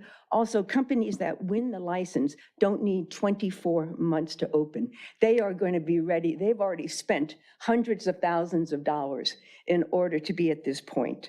And so so please protect our children and community and support the two highly regulated legal cannabis dispensaries and force the black marketeers who prey on our children out of Redondo. And also, let's see. Oh, and you had mentioned about the staff. If they have, how can they put what staff is going to be working for them in 2 years? I mean, that's just unrealistic from a business perspective. But I want to thank everybody for your time. And Elizabeth, you've done a major, fantastic job on this. So thank you. Elizabeth, where are we on the appeal period? Is that 30 days or as written? Let me pull it up right here. It was initially 15 to 30 days, and council voted to move it from that to 30 to 90 days. We increased that window so that Filing versus being heard. filing is 10 days. They have to file within 10 days. When? Days from being denied. 90 days for filing? They have 10 days to file. Oh, okay. 10 days to file and But the 90 appeal I understand now. window, but the Thank you. appeal window is 30 That to was 90 useful. days. Thank you. Mhm. Okay, Courtney, Karen or Caron, and then Caron, got Devin it. Wordlow. Sorry Thank if I you. butchered your name. No, it's Courtney Carone. It's fine. Karen, whatever. We'll all get through this. Thank you for allowing us to speak on this. You've all been excellent at trying to move this forward, and we appreciate your diligence. I just want to go through a few quick things. Section 1.2. This section still includes a request for proof of federal compliance folks, I think we all know no retail cannabis store is federally compliant. So unless you're talking about paying taxes, which I would specify, I would remove federal from that definition. 1.5, 4 points for 6, 8, and 10. You still included independent auditor requirement. I don't know if that was intentional or a mistake, because for 2 or 4 points, the auditor is not still included. So I don't know if you were just trying to say that if you want maximum points of 6, 8, or 10, then you would still need to include an auditor's report. So I just wanted to point that out. That's unclear to me. Section 1.4. 1.5. Section 2.1 still lists the wrong code. It says 16 CCR 5006. That was changed in 2021. I would just update that code. Section 2.7 still includes the term distribution in the explanation that's required in the criteria. Retailers can't distribute cannabis. I don't know if you're just using that as in like the term of handing cannabis to somebody that's purchasing it, but distribution in the cannabis industry is a very, very specific thing. So I would remove distribution under section 2.7 because that is not something a retailer in Redondo or any city should be doing unless they have an independent distribution license. Section 3.13, criteria calls for opening procedures, but it doesn't address closing procedures. I've never seen an application since 2017 that hasn't had both opening and closing procedures, because these there are aspects of operating a cannabis business that are important in both opening and closing. So I would throw in closing procedures under 3.13 and group them together. Section 4.19 requests description of security guard training. Please understand that a lot of these security guards, if not all, are from third parties. So we hire them as contractors. So when you're asking for the security guard training, I would specify training that the dispensary is going to provide or the retailer is going to provide specifically, because we will have no way of knowing what an actual third-party security provider is providing as far as training is concerned without asking them for like their manual or training guides, and probably they're not going to give us to that for a liability standpoint. So I just wanted to point out that that was pretty broad for security guard training. Yes, each of our cannabis companies do have security guard training, but please just consider that. 6.204F, it's listing the tax as a fee. That's kind of strange. I don't know that I would refer to your tax as a fee. I would refer to your tax as a tax, which is what it is. Regarding the PTA comments, I've been at this for quite some time, and I have not yet really seen any DCC reports or local municipality reports stating that kids are getting cannabis from licensed dispensaries. I'm not seeing it. Kids are getting cannabis from their own homes where their parents aren't being responsible how they store their cannabis, but that is outside the hands of retailers, because that can happen on any type of market. Okay, real quick, you have section 1.5, independent auditor, section 2.5. 1.2 was the first section for federal compliance. 1.5 mentions independent auditor. 2.1. 2.1 has just the wrong state code listed. 2.7, distribution. 3.13, opening procedures but doesn't list closing procedures. 4.19, maybe just clarify security guard training somehow. That's all on those. 6.2. 6-2.04F, referring to the tax as a fee. Maybe don't call it a fee. That's slightly controversial because there are cities that do charge a fee. Don't embellish. Just. Yeah. Okay. And then what was your last one? The DC? That was the last one? That was the last That's one. it. That's Okay, all on the thank you. codes. Yeah, Thank you for listing it like that. That was very helpful. sure. Appreciate Very it. good. Okay. Okay, Devin Wordlow.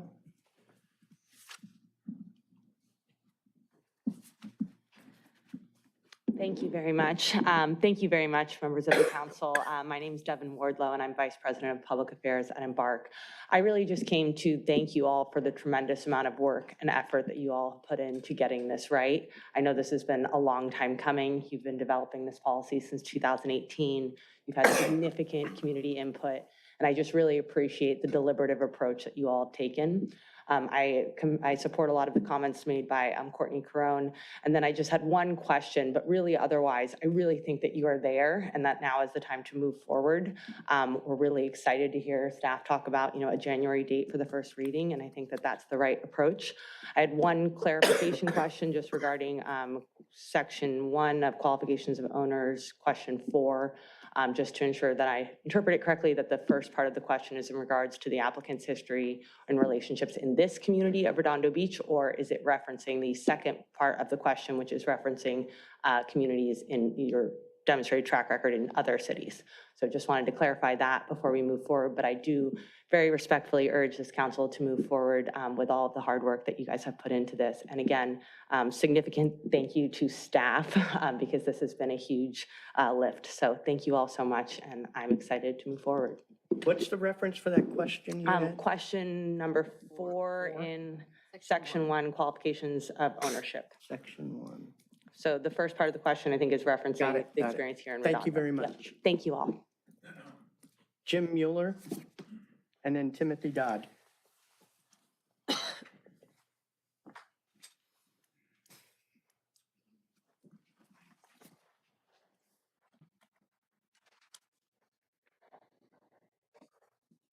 I'm from District 5, and thank you for the opportunity to speak. That's one great thing about our country. Congratulations to the one council person who took the cannabis issue by the storm, asking by the horns, asking his constituents specifically if they want stores. His critics haven't made public any of their surveys, although we know from what the city attorney told us, 2 of them have taken campaign contributions from cannabis interests. Mayoral candidates, on the other hand, who love the idea of cannabis stores, have opined on Scott's survey. Subverting democracy, trumpeted one. False and misleading, we're absolutely going forward, shouted another. So if I understand it, if the people are asked what they want, and the answer isn't what mayoral candidates want, then it's a false subversion of democracy. I asked Council Member Narenheim and Lowenstein, who by the way is now absent, if Lowenstein wants to do an anal retentive nerd survey of his district, why doesn't he do it? And Narenheim, why don't you go ahead and survey yours and see what your constituents have to say? I asked council members to keep in mind that North Redondo Beach residents, District 3, 4, and 5, are sick of having every scruffy business, smoke shops, hookah huts, massage parlors, tattoo parlors, bars, liquor stores wind up in their neighborhoods on Artesia Boulevard just because they have parking. The council has been subjected to a parade of cannabis profiteers whispering sweet nothings into their ears about how righteous and civic-minded they are and how concerned they are about the health and safety of Redondo Beach. They want a habit-forming business to make a ton of money. That's what they're after. But the relatively paltry amount of money that Redondo Beach will get as taxes will not offset the potential damage of such a business as the most sensible people responding to Scott's survey know. Okay, thank you. Timothy Dodd. Thank you. Good evening, Mayor and City Council and City staff. My name is Tim Dodd. I'm the CEO and majority owner of Sweet Flower. I hold personally a number of different cannabis retail licenses in the state of California. I'd just like to echo the comments made. I think this is a tremendous amount of work. It's been a lot of deliberation between council members and community and city. I think the city staff deserve a round of applause. This is actually, from my point of view, a very tightly drafted and I think well-documented ordinance and a very straightforward scoring matrix as well. So I think it's great work. A couple of other comments. I think one of the council members mentioned before passed is prologue. So if you look at other cities in California, specifically in Southern California, I'll look at Pasadena. Pasadena had 34 illegal dispensaries, the majority of which was strung along Colorado Boulevard.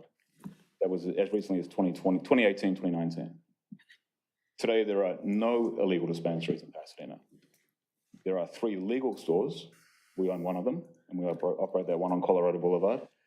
The other 2 are also on Colorado Boulevard. The reason for Colorado being a specific point of focus was because there were so many illegal stores in that area.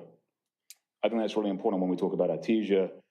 In my experience, running stores in Culver City and many in Los Angeles and in Pasadena, well-run, well-maintained, well-operated stores force out illegal operations. We've had the history of doing that. We've worked with code enforcement, with local PD, with our local city councils in each of those cities to force out illegal operations. The question in Redondo Beach, in my view, is not if you're going to have cannabis, it's how. I've visited your smoke shops. There are 4 in Artesia. There is one right around the corner here on Nob Hill, right beside a frozen yogurt place that sells very high potency THC. It may be Delta 8, it may be Delta 9, I don't know. The test that I took back was inconclusive. So you have this problem already. Banning, moving, changing the ordinance at this point, I think is not the right direction. I think you have a good ordinance. I think you have a great zoning buffer map. I think that at this point you should move forward. Again, I'd like to thank you all for the time. I really appreciate everything that everyone's been done and the very hard work from city staff. So thank you very much. Thank you. That's all the cards I had. Anybody from the audience here wish to speak? Just come on down.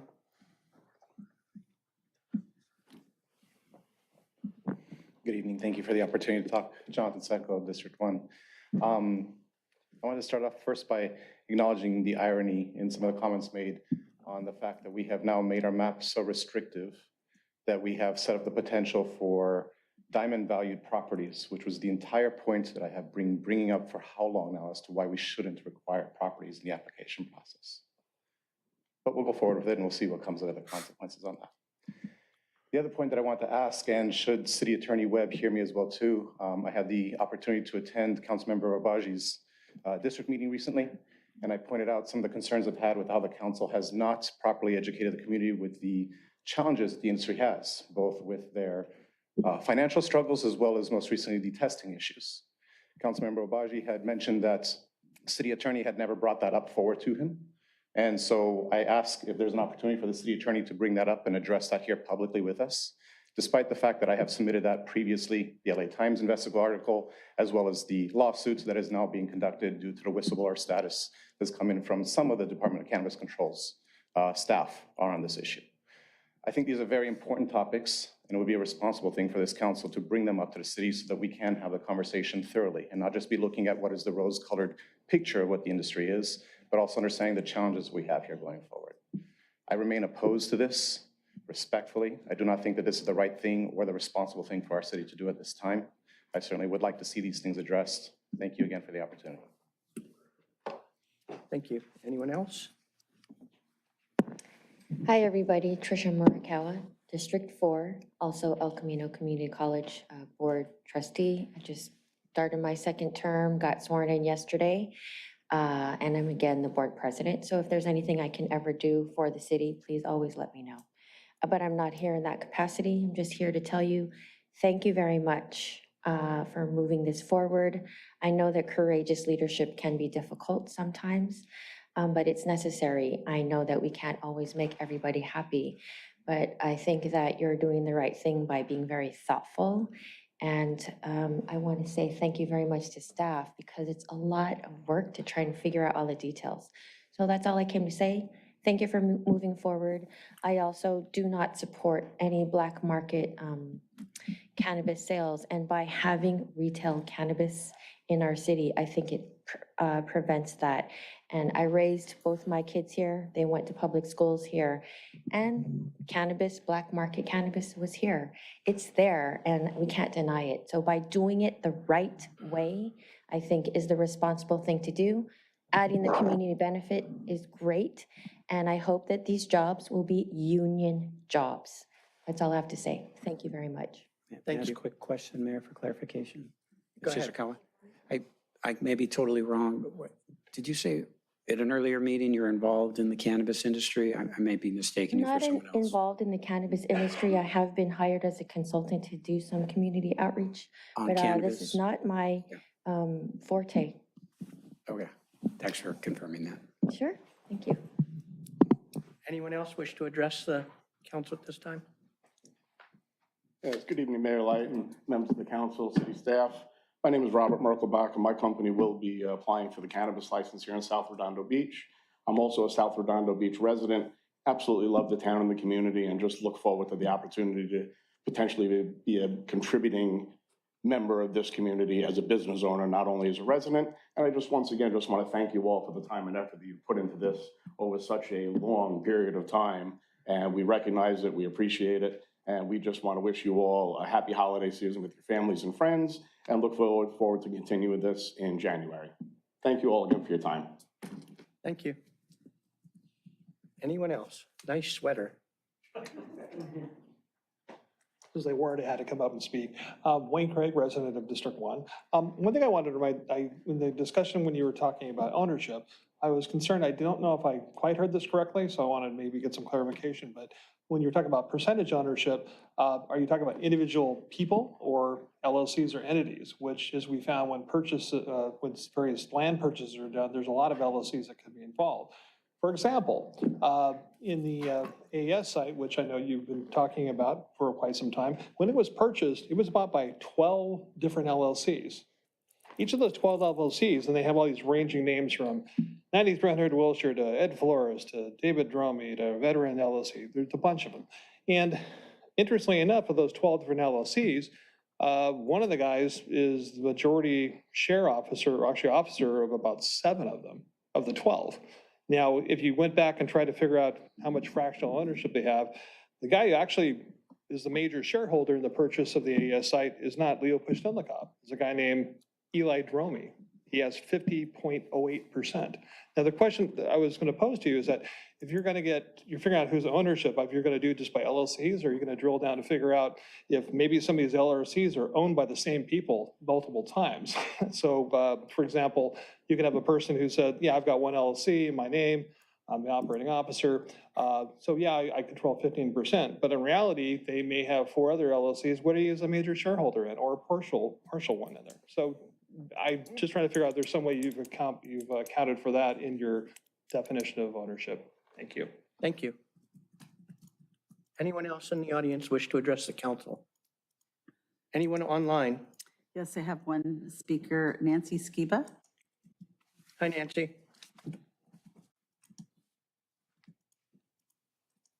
Are you there? There we go. Good evening, Mayor and City Council. I'm so happy to hear that they're interested in making sure that these are well-tested products and that they're going to be carefully vetted, and looking forward to seeing how this all works out. Thank you. Thank you. Anyone else online? That's it. And we have e-comments. We have 4 opposed, 1 support. Thank you. Said 8 comments, 4? 5 comments. 5 comments. Okay. 4 and 1. Got it. The math opposed, adds 1. up. Thank you. 1 support. No Okay, thank you. Let's see. So I'd like to work down these. There were some good comments. Appreciate them. On the question in section 1. Question 4. Question 4. Yeah, section 1, question 4. The applicant experience. Can you address that, Director House? Are we looking for it within the city, or? So I believe, if I recall the conversation correctly from that council meeting, was that we wanted to see if they have already been involved in our community, give them the opportunity to expand on that. And then that second part is, please define your previous involvement in the communities you're already established in. What does that look like? Please define that to us, because we aren't requiring a community benefit plan. We just want to have a better understanding. We cover both. We cover both. Okay. Any discussion on that one? What was the speaker's concern about that? Well, just to clarify whether that first section meant local. Yeah, maybe should we clarify that as of their local experience in the South Bay, for example, or? I think that would be helpful to them and to us. Yeah. Councilmember Barrett, looked like you wanted to. No, I have nothing on that item. Thanks for asking. Okay, anyone else? No. Okay, the second one, 1.2, federal compliance. Would you address that comment?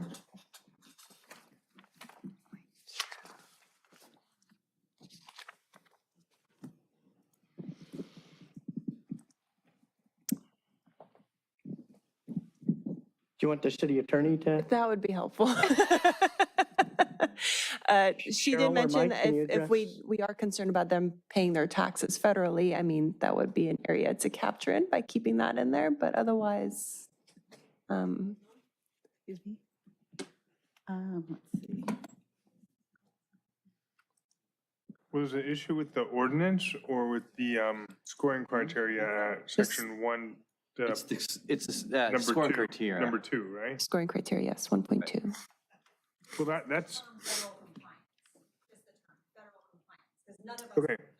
It says applicant must provide a record of compliance with local, state, and federal regulations, including any disciplinary actions or violations. I mean, if they've been charged federally, that would be something that they'd need to disclose and how they've complied with either the terms of whatever it may be. Any disciplinary actions by the state or local governments elsewhere, they need to disclose that, right? I don't know how they'd, okay, so I guess her concern is applicant must provide a record of compliance with federal regulations. If they're No means non-compliant. to do that. Yeah. Any comments on that, Cheryl? The question really boils down to federal compliance in I would assume here more like labor laws, right? And it's not the cannabis industry itself. Yeah. Do we want to specify? And we do want to future-proof this. This could be there could be federal We compliance. can, Correct. that's different. So, yeah. Let's focus in on, so just use a word in here. Let's add a word in here regarding labor practices. Well, what about tax and? What federal tax? Tax and labor code, tax and labor issues. And any applicable federal regulations. Because if it's not applicable, then it's not, doesn't need to be required, right? Cheryl, your mic's not on, but are you saying Mike's? What I would suggest doing is let Ms. House and I work on that, because there are more federal regulations than just labor and taxes, some of them. There's also an issue, and it's still an issue when you are permitting and taxing a controlled substance federally. But I think Councilman Nierenheim is right. The approach we will take is do a carve out that makes it clear that we're not talking about the federal regulations regarding cannabis as a controlled substance. Okay, thank you. Let's see, 1.5. Director House, can you address the independent auditor question? I don't have those notes with me specifically from that meeting, so I apologize. But it was a long conversation about who we wanted to review these financial documents that they were going to provide the city. And I don't recall off the top of my head. I know we wanted some financial professional to review them. I don't know if I just didn't update it or if council did land on having an auditor provide some review of these documents before providing them to us. And this is scoring criteria, right? Yeah, Correct. so it seems Councilmember like Baji. they move, thank you, Mayor. Submission, number 2 points, submission is detailed enough to analyze, show net positive profits in year 2. 4 points, submission demonstrates net operating profits in year 1. 6 points, submission is a balance sheet from an independent auditor. So yeah, I think the points are going up as you show documents from an auditor, and then they go up further if you show profits from an auditor, and then even further if you have Consistent. higher profits, from an auditor. So I'm fine with that. All you need to get 6 points is to have a balance sheet from an auditor. It doesn't need to be profitable. Yeah. Any other discussion on that one? Okay. Let's see, 2.1, we cited the wrong code. I would just ask that the city attorney and I look at that and make sure we're citing the correct code. I'm not familiar with what the correct code would be then, if that's not it. So that'll be part of our work for the next meeting. I'm sorry, what's the resolution? You kind of dropped off there. I will work with City Attorney Webb to make sure we're citing the correct code. Okay. 2.7, should we strike distribution from that one? Or do you believe it's appropriate there?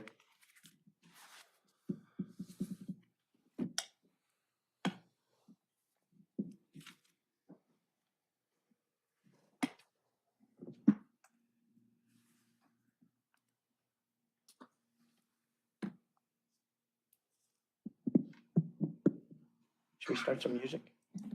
Yeah. Give me one moment just to review this. Someone check where Santa's sleigh is.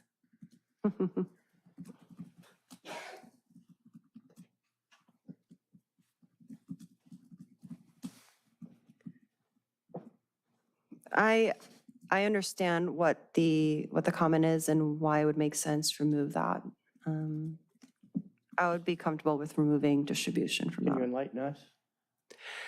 They wouldn't be distributing from their location. They're a retail storefront. They wouldn't be using that facility to move product to other locations or distributing. If I'm understanding the word distribution as they see it, they would, for that specific criteria, we're focusing on ingress and egress. Anyone take issue with removing distribution from that?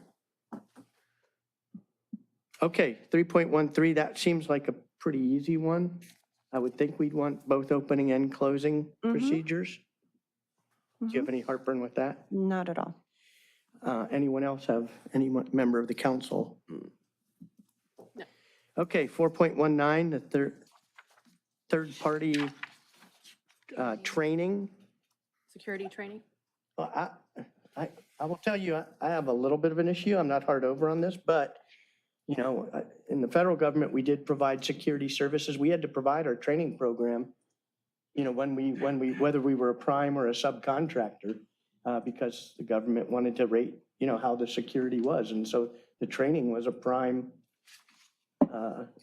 differentiator, whether you were a subcontractor or whether you were the prime contractor. So I'm not sure the concern with that. We should want to validate, you know, if they're going out to a third party, we should want to vet that the third party is you know, a good security contractor.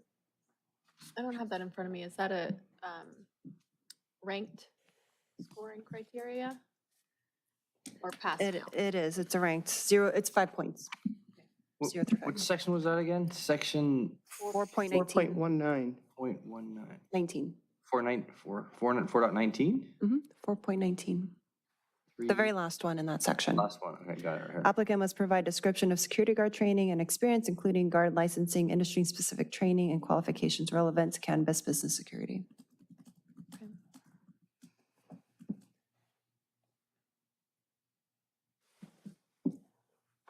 So, I mean, one way we can include your comment about having specific training as, you know, the highest ranking. If it's not included in it, you're just going to score lower. Lower score. Yeah. That seems fair. How do you feel about Can you that work that in, or amendment? do you need us to work to? So could you walk me through that again? If they don't provide any information, they would score at 0. If they just say, essentially. well, No, So you want to change it right now so that, Just saying that the highest score would need to include the training, the security training, yeah, a description of the security training or whether qualified. it's a prime or a sub. it just gets a little tricky. So to get 1 point, they would have to demonstrate that guards have minimal training and licensing. I mean, what would, you know, it gets a little. And maximum, can you read what the maximum says now? Guards are highly trained specialists with cannabis security with continuous education and advanced qualifications that include scenario-based training and proactive response protocols tailored to the unique risks of cannabis business. Seems pretty specific. Yeah, I think we could grade it as is. If they don't include the subcontractor in the training and all they provide is their training, you could grade that based on that scale. I think it's okay as written. Yeah, I'm fine. It does say 1, 2, 3, 4, 5, and 5. Did we mean 1, 2, 3, 4, 5? Did it get renumbered? There's 2 5s. It's 2 5. No, it's 0, 1, 2, 3, 4, 5. 0, 1, 2, 3, 4, 5. 0, 1, 2, 3, 4, 5, 5. That's what it says on my PDF. Are you looking at the blue folder version or the? Oh, There is a blue folder. yeah, never mind. I'm like a non. You caught what I caught. Yeah, Thank you. that's, yeah. So any other discussion on security? Okay, what's the next one? 6.6-2.04. changing that to a tax? Is there a concern with that, or? No. Cheryl? I think it's just refining the language and fixing it. Hmm? I think that would just be refining the language is actually reflective of what we're charging them, which is a tax. Cheryl, you okay with that, or Mike? Sure, it's fine. Not you, Mike. Mike. God like Mike. The voice from above. Can you repeat that specific section again? I'm looking for it now. I think it's in the ordinance. 6-2.04 is Page what I have. 745 of the agenda pack. Is that what you have? Yeah, 6-2.04 F. F, yeah, subparagraph F. Couldn't read my The own writing. beginning says they shall pay all fees. Yeah, it should be changed to tax. So you're in agreement with that? Oh, yeah, F, tax. 4.5. 4.5 F. No, as in, it says a fee of 4 or Oh. 5% or more of gross receipts, but it's a fee of, a tax of. A tax 4 or of. 5. Yeah, I think that was left over from when it was going to be a fee before the tax was imposed. So I agree to change. Okay, and then what about the question on if the owner's an LLC?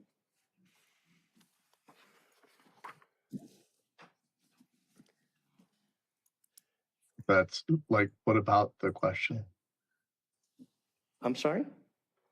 I don't understand the specific question. So, we're specifying, 20% owner, or an owner has 20% investment in the business. What if it's not an individual, it's an LLC? And the LLC has different levels of ownership.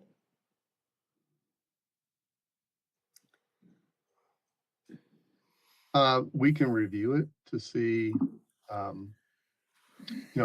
AES, the AES site is a unique situation. I believe it's actually 11 LLCs and one individual owner. It depends on how specific you want to make it and how much work your staff is going to do to dig through it. But we can use that as an example to work through the ordinance and see if we believe you should make any suggestions, or at least tell you what your options are when we come back. Okay. Okay, thank you. So I think that exhausts them all. What I heard is for someone to make a motion is, number one, it sounds like the compromise is struck out, but someone could certainly propose that. It sounded like consensus at 4.5% tax. Transfer of ownership, we should maintain it as it is. That they have to maintain the score or improve the score of the current owner. Right? The ownership, we wanted all owners in the application, and if they're 20% or greater, they should be at the interview, plus operational staff, and review whether to include language on LLCs or not.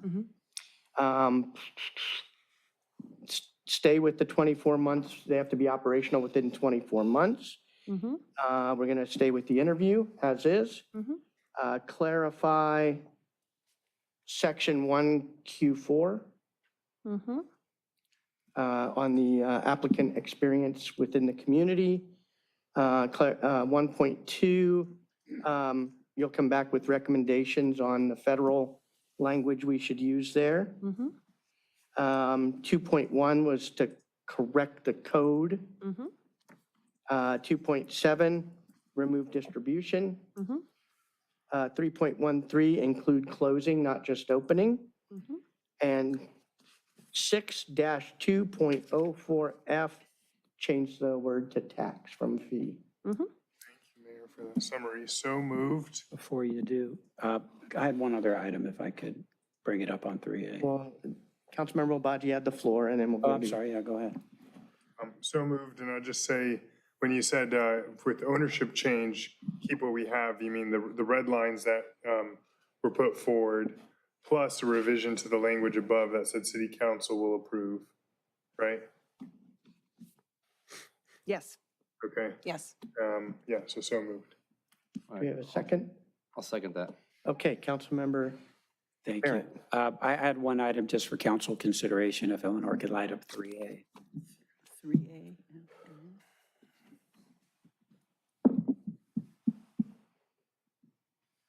Nothing.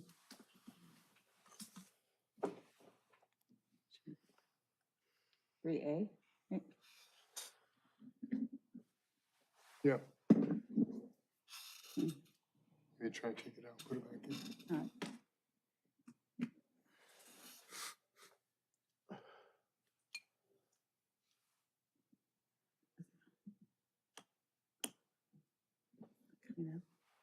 It's not 1A, it's 1B, or it's not 1A, it's me.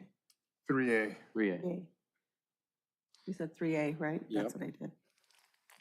Not coming up. Can you talk us through it? I can't. Here comes Mike Cook. Here comes Mike Cook. Is it in the wrong? I've been using 3A. Yeah. It's beeping like it's plugged in. You want to send me the doc? Dude, plug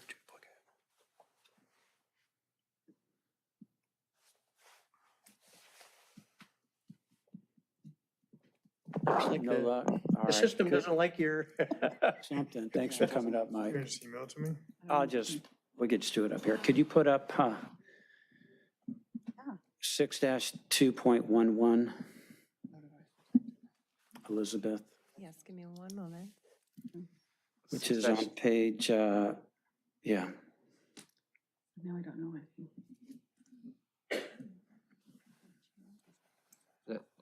The code section?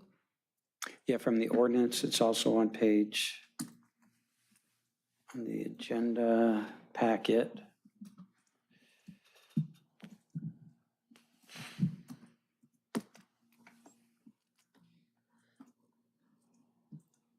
Did you find it? Page 752.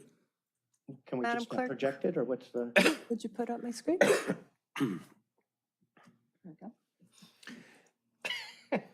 Thanks. And just if you could zoom into A. Keep going, keep going, keep going. Okay. The question I had for the council and mayor, this is the extension to be done by the permit administrator. Cannabis permit shall be 5 years unless revoked. Each permit may be extended for 2 additional terms administratively by the permit administrator. So I read that as basically no discretion. The permit administrator would likely have to grant 2 additional extensions, 2 years, without any discretion. So if that's the case, and the city attorney's here, do we want to make that, give some discretion to the permit administrator? Each permit may be extended for 2 additional 2-year terms twice within the sole discretion of the permit administrator. And so go from, hey, administratively, permit administrator must grant 2 extensions, change that to within the sole discretion. May or shall? What's that?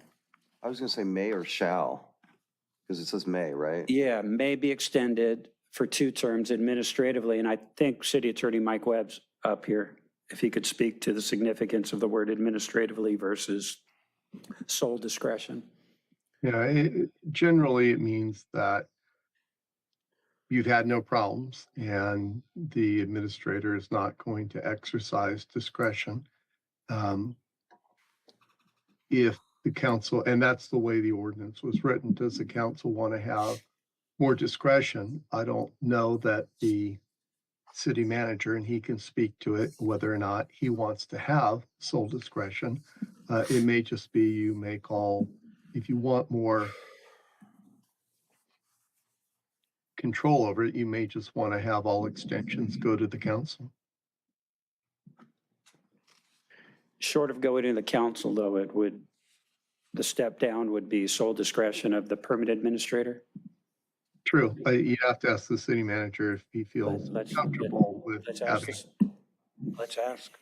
If it's going to be approved and extended by the permit administrator, I'd certainly like them to have the discretion to make that choice, not to be not for it to be a perfunctory act. Have the discretion? Okay, not perfunctory. Sounds good to me. Any interest in that from council to change it from administrative by the city manager to within the sole discretion of? Should be discretion. We don't want it just a rubber stamp. I mean, that seems to be why we would write the opportunity for extensions is Right. to reevaluate and then to make a choice. If we've undercut that by treating it as more ministerial, then we probably haven't achieved our goal. Before we add that to a motion, I have a question now that you brought it up. It says, I don't understand that permits that are extended twice administratively may request an extension of up to 5 years by application of the council. I mean, that seems anti what we're doing. So this, I forgot which meeting we discussed this at, but Tara West's recommendation was this section right here, which was the first 5 years will go through the initial process where the review committee would make the final decision. They would get that permit for 5 years. Then the 2 years after that would be administrative. So essentially, if they're not causing us any problems, they're paying their taxes, there aren't So any we're at 9 issues. years. So we're at 9 years where they're operating as they should be. But if they want an additional 5 years, After they're 9 years. after their 9 years, it would be an application to the city council, which That seems anti. I know it's the motion that was made last, so that's why it's in here, but does the application come to council or do we want the committee to again reconvene and review the I application? think we should be, well, I think it should go back to the committee and be consistent. But my second one says, the process for requesting, the process shall be approved by the council by resolution. Okay. I thought it was mandating that the council Yeah, approve but the extension. Process feels like you're rebooting the competitive selection Right. process again. Right. I mean, is that what we want, or do we want to? It's the process. It's not guaranteed to be. But we want them to apply to the city council and then we approve the process. I don't want them to apply to city council. I prefer that they not, because imagine this, they're doing millions of dollars of business. Now they need to get an approval from the city council in order to continue doing millions of dollars of business. They're going to they could put a lot of pressure on a city council or individual members and so on and so forth, either politically or otherwise. Elect their own members. Right, or elect, exactly, just to ensure that license. I mean, no single decision would be of such monetary import on the council as that. So I would want to have it out of council into staff, following the objective criteria. Maybe we could develop objective criteria for renewals. Or we can keep the criteria we have Right. and just simplify this. It just goes back to the committee and they review it using the same criteria that they did initially for that additional 5 years. Sure. Okay. So that would be a friendly amendment if you choose to number one, grant the Sole discretion. sole discretion, for To the permit permit administrator? administrator. Yes, And that the permits for the 5 years okay. would be approved by application to the permit administrator. All right, so amended. You're good with the second part? That would lock in up to 14 years without any council involvement. No. Appeal rights, no, it's not 14 years, right? It's 2 years, 2 years, 5-2-2-5. or 5-2-2. And then there's So 5 it on is the end. 14 from the, Those are just renewals. At any point in time, there's multiple 5. layers. We can revoke 2. the business license, cannabis license, right. or CUP, So, if they lose their state license as well. so Councilmember Narenheim, you seconded the original motion. You Lowenstein did. Oh, you did? I thought, okay. Are you okay with the friendly amendment? I am fine with it. Okay. So what Then were I'm you gonna- directing as it pertains to that last sentence? I'm sorry? What's the direction on the last sentence? We would remove it. We're just taking it out entirely? You okay with adding that? Process for requesting shall be approved by the city council by resolution prior to the expiration of the initial 5-year term. That seems to me like you're punting the Yeah. process for renewals to a future decision, Yeah. not necessarily rebooting the full permit selection, but creating a new process for renewal after 9 years. Council can do that at their, They certainly Yeah, could. so I'll delete that. Yeah, let's delete that. okay, do you accept that? Yes, I do. Okay. So I'm going to call the vote. What is this? What Go is ahead. the standard the permanent administrator will use? Because there's nothing set out in the ordinance. Okay, using, It could be subject to litigation if he says no, but they have appeal rights. So I just want to raise that up. Do you have any standards the permanent administrator should use? If it's just thumbs up, thumbs down, do you need one? If it's sole and absolute discretion? Those are the two different things. There's administrative, which is thumbs up, thumbs down. They haven't had any problems, and that was what was gone through. I just don't know what sole and absolute discretion is like. okay. Do we ask them, and sorry, I don't know this off the top of my head, but do we ask them in their initial application to project the revenue that they're going to make? Or just tell us the revenue that they've made at other locations? Because can't we judge them by how they held up to their representations from their initial application? It says that they have to apply, so you get to go through the scoring that you did for the first round.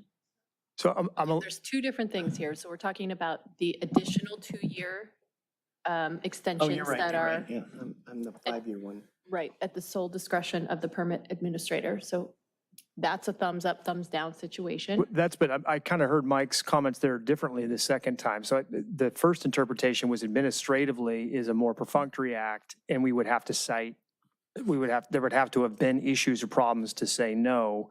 But it seems to me typically when we negotiate MOUs and the like, we use the word sole and absolute discretion. So you can't be challenged on the action. It's that individual's decision, and that's just the way it goes. So I thought that, correct me if I'm wrong, I was interpreting sole and absolute discretion as giving us more legal protection against whatever decision the administrator makes.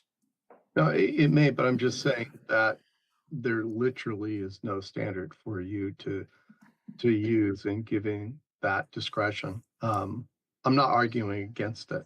I just am trying to make clear that this is a change from, you're going to get 9 years if you're not causing any problems, because Councilman Narayan's right, we can revoke other licenses, but we can only revoke other licenses under very specific criteria where they fail. And if that were to be the case, then they wouldn't pass even an administrative review. Okay. How about I don't want to set up you or a future city manager like sole absolute discretion based on. How about maintaining or exceeding their original bid score? How about specific objective criteria like taking into consideration their number of nuisance complaints against the store, whether they're advertising their products inside the community, whether they're adequately parking their patrons on their site, whether they are having people queue up outside the store, whether there's food and trash outside the store. Isn't that maintaining or achieving the score they? Right, I mean, just, can staff? Yeah, so We'll come up with language for that, which is, it gives the permanent administrator some standard to judge them against. And then city manager is absolutely correct. We want to preserve the maximal discretion, but it's usually based on some objective standards, like in the Muni Code, if you're evaluating a project. And let's add noise and odor to the criteria, please. In 10 years from now? 15 years from now? 12 years from now? So you're modifying the motion to allow staff to have discretion and come back to us with a defined objective standard for the permitting. For judging that, yeah. Okay. I'm fine with that. Okay, so with that, I'm closing the discussion and I'm calling the vote, and I'd like a roll call vote, please. I'll do it. Councilmember Narenheim? Aye. Councilmember Lowenstein? Aye. Councilmember Kalajerovich? Aye. Councilmember Obaji? Aye. Councilmember Barrett? Storefront cannabis shops on Artesia Boulevard's a red line for me, so I'm a no. Okay, motion carries 4-1. Before we leave that, I do want to say a few words. First off, again, echoing everyone else, thanks to Elizabeth and to staff for all the work on this, but I know, Elizabeth, you've been putting a lot of hours into this, thanks to the legal team. Yeah, for- Mike for jumping in too, to help Elizabeth along. I also, while this has been a long process, I will say, and I did not experience all of that, I will say since I came on in late February, this has moved along at a great pace. And I want to compliment the council for tackling, this is very difficult and very complex. I want to thank you all for moving the ball, keeping the ball moving forward. I do want to, we've had some comments that because we didn't do it every 2 weeks, we were slowing things down.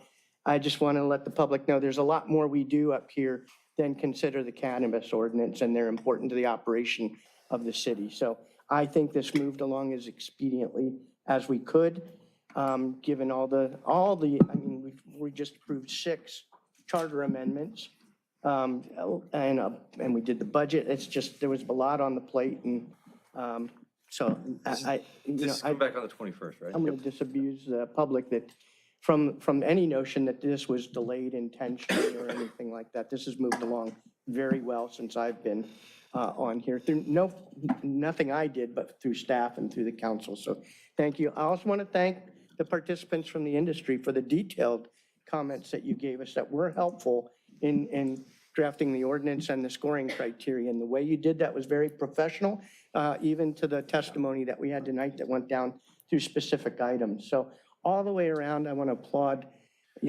everyone involved with how we got here. I'm not necessarily pro-pot, but I think, the process the city went through was thorough and representative, and I appreciate that by everybody. So with that, we'll close this item. Thank you. Okay. City Manager Witzinski, the floor is yours. Yes. This is a discussion of how we move forward on FP. Next item, Measure FP, very exciting item for us. I just want to do a quick introduction, then I'll let Luke run you through a very brief PowerPoint.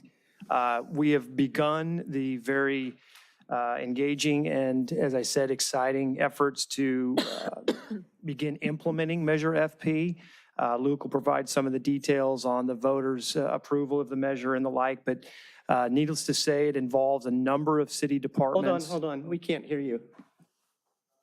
It involves another number of city departments, my office, the finance department, the public works department, the fire department, the police department, the information and technology department. So we've convened an internal team of all of those respective department heads and some of their key staff to begin to evaluate this and get through some very weighty next steps. What you'll see in the PowerPoint here is that there are, I think the initial actions boil down to 5 specific items. Luke will go through those. Those are the first order of business, and they'll run generally on a parallel course. And then we'll be back here executing those actions and then moving forward with different plans and implementation measures associated with things like the Citizen Oversight Committee, bond issuance, et cetera. So it's a very involved process, but one that we have already begun working on very earnestly. So big thanks to the team for getting going on that. So please proceed, Luke. Awesome. Thank you, Mr. City Manager. And so just a quick refresher on Measure FP.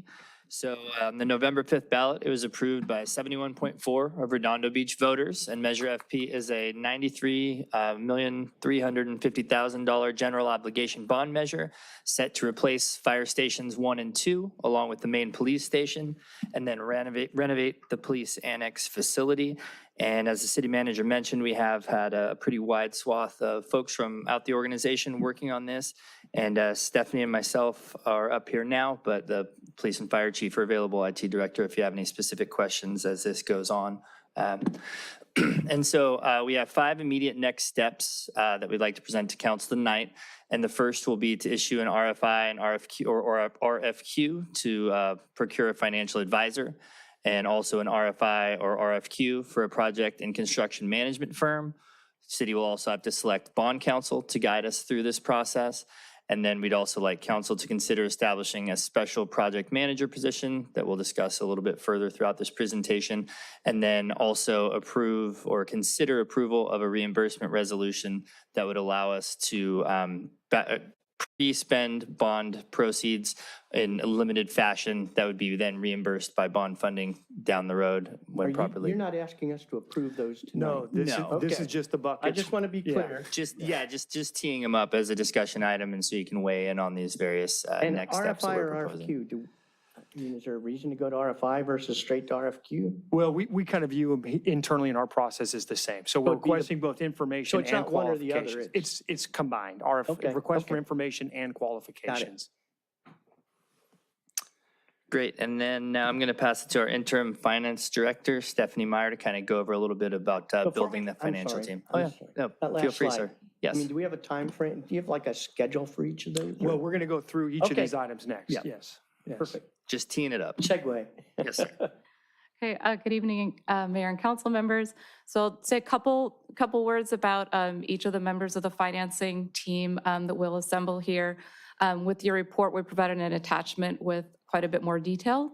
So I'll just mention a couple items. As a priority, we'll reach out to identify a financial advisor. It's a very important role. They're going to serve as the fiduciary of the city. In all aspects, they will act in the city's best interest and help to guide us through kind of the entire process, including things like a strategy for timing and the manner of bond issuance. And we expect that they'll also help us to identify other members of our financing team, including going through a formal process to identify the underwriters. So this we expect to do fairly early on. We've already prepared an RFI to send out to a targeted group, and we're looking for responses in early January or mid-January. Later on in the process, we'll also identify underwriters. Again, this will be through a formal RFQ, and we expect to have our financial advisors help with this. This could be one or more underwriters, just depending on who we get and what we identify as our needs. We'll also be identifying bond and disclosure counsel. Bond counsel is a priority as they'll be issuing some initial legal opinions, and they will also be the ones to prepare the reimbursement resolution that Luke mentioned just now. And then our disclosure counsel will be preparing some required documentation for us down the road, including an official statement and closing resolution. And again, our city attorney's already identified some potential firms to look at for bond counsel, so we intend to prioritize that as well. And then finally, we'll have a trustee or fiscal agent to help us actually manage the bond proceeds and payments. So we will plan to come back to council, of course, with recommended awards for these various team members. We also do plan to engage the Budget and Finance Commission, assisting us with this at our January meeting, again, with council's approval and support. We plan to ask them to designate a representative to assist city staff as they have in the past with selection of the finance team members. So we look forward to coming back with a more detailed timeline, again, once we have our priority people in place. And just to add on to that, Stephanie, the RFQ for the financial advisor has been drafted and released to targeted firms. So we should have responses from them, we expect, in early to mid-January. We will review those, and we will be making recommendation to the council, probably the early meeting in February. So to answer your specific question. What's the role? Does the treasurer have any role in this financial Yep, part team? of the team. Yeah, I should have mentioned that. Eugene, our city treasurer, Solomon, has been a very important part of this team. He's helped develop the RFI, RFQ. He's going to be involved in every step of this Be part of process. the source selection? He'll be part of the selection team, along with hopefully the designated rep from the Budget and Finance Commission. And Eugene will continue to assist in our preparation of as I said, he helped draft the RFQ and will help us with the preparation of the RFQ for the underwriting firm once we have the advisor on board. So first step, advisor, they help identify strategy, prepare documents associated with the procurement of the underwriters. We then select underwriters. And then ultimately, it's the underwriters that are charged with the issuance of bonds at market. Great, thank you. Excellent. Now I'm going to pass it over to our Public Works Director, Andy Wingy, to kind of discuss the preliminary steps for project planning and delivery and how we plan to approach those. Good evening, members of the council and mayor. So project planning is a big part of this that we want to get started off right away. This is $93.5 million worth of work on top of our very full schedule that we already have in our department. So we are looking at engaging outside consultants to help us not only with the volume of work, but to help us navigate alternate delivery methods, which we don't have that much experience with, quite frankly, here in the city. So we're looking at primarily a project management owner's rep type of firm to come in and help us identify certain strategies that are very important. For instance, what buildings do we attack first? What do we try and do two at one time or one after the other? What kind of delivery methods we're interested in pursuing to get us kind of a quickest result, most expedient result we can. So a lot of questions like that will come up. That firm will stay with us through the project ideally, but not have any interest in the construction or design itself. So they'll be an independent body working on behalf of the city. So they're not a general contractor, they're not hiring subcontractors? We're anticipating a firm that focuses solely on representing the city as an owner's representative and managing our program from the project delivery side. Okay. Of course, multiple departments will be involved, police and fire as end user groups, absolutely. Public Works for the various role we'll play in the building's lifetime. And others around the city will be involved in that. So that's kind of the big piece of it. A smaller piece that we're exploring and have been talking about is kind of a dedicated staff person here in the city manager's office to kind of speak with his voice and his authority to help kind of break the ties, if you will. We're going to have a lot of competing interests.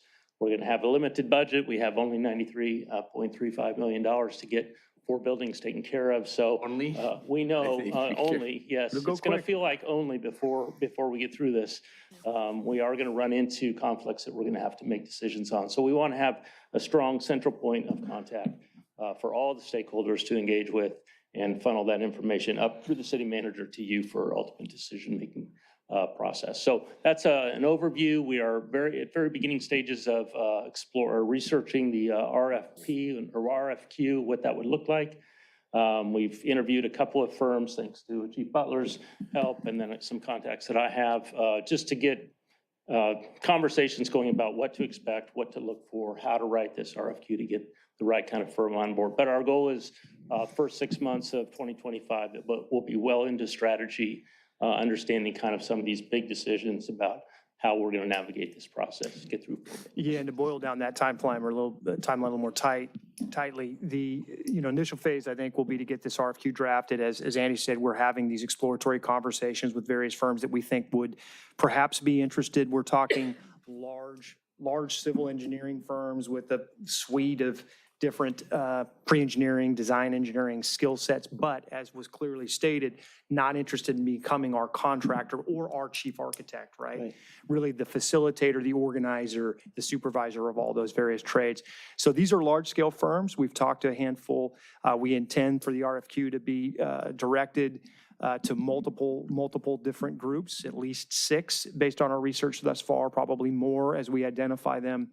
And we're starting to craft that RFQ and hope to have that out on the streets in the middle to latter part of January. So, and they'd stay throughout the plan would be to hire them over the course of bond, design, development, implementation, full execution, all the way to the end. All the way to That's the buy goal. off and certificate. Now, we don't feel that it's going to be necessary to negotiate all facets of that full multi-year agreement to start. That's one point I'd like to make. But you have hooks in the contract Exactly. that you can add those. Exactly. And then, so Negotiations. that's a heavy January effort for us, but we have begun that preparation. And then with likely responses in February. I see it slightly trailing the fiscal advisor, financial advisor, but not by much. The goal here is to really have these 2 processes run in parallel. This next element that we're working on is how to identify the internal point of contact from a staffing perspective, truly the owner's rep, if you will. The bond manager will be the contracted firm. The owner's rep will be an employee of the city, ideally representing our interest, speaking on our behalf, coordinating, and as Andy put very politely, to break ties, but in some cases to making hard decisions when we have competing interests for limited funds, right? You're going to have fire personnel desiring certain things. You're going to have police personnel desiring certain things. We're going to have to, at times, make value engineering choices that we can't leave exclusively to consultants because they're not going to have the authority to make that tough call.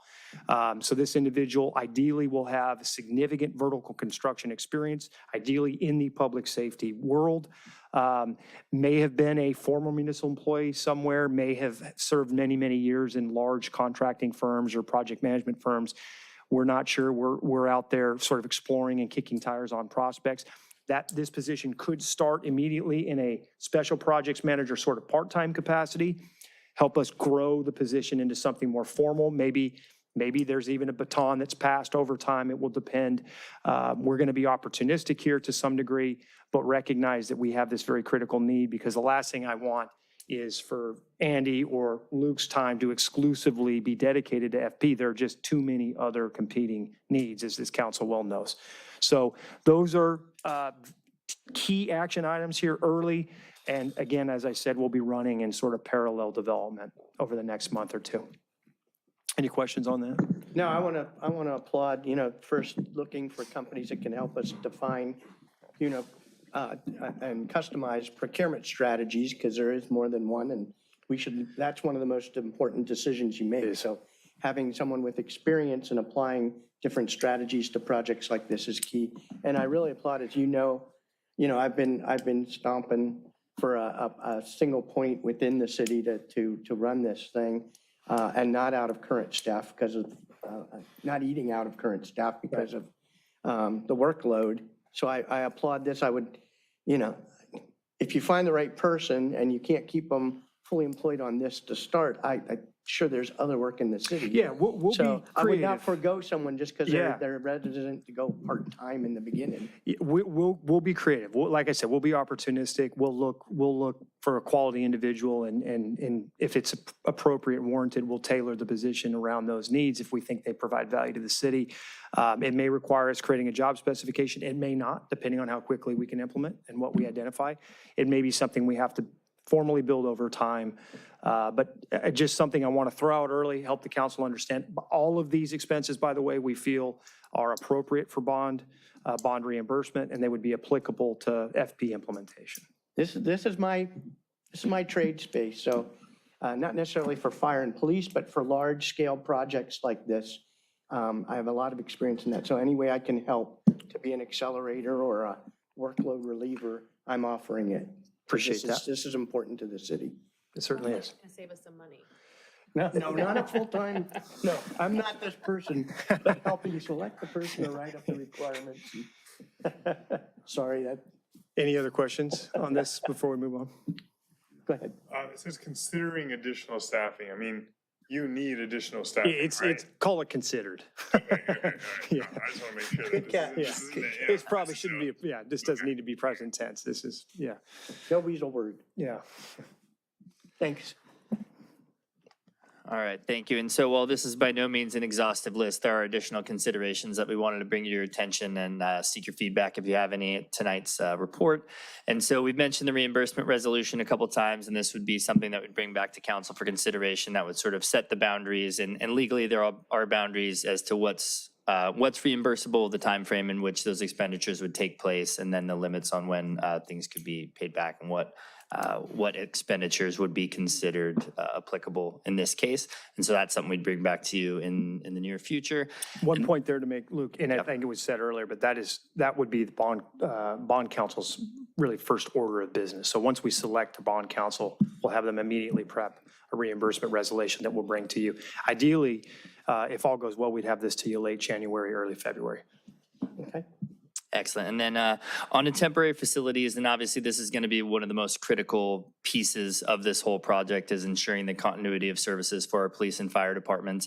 And so at this time, there aren't any plans in place, but we do have been working, like the city managers mentioned, sort of across the organization to set best plans in place. And as we do assemble our team for project management and construction management, that this is something that is of a high priority. And we're really going to be leaning on, experts efforts inside and outside the organization just to make sure communications, jail operations, fire response times, all these things can be maintained throughout the life cycle of the project.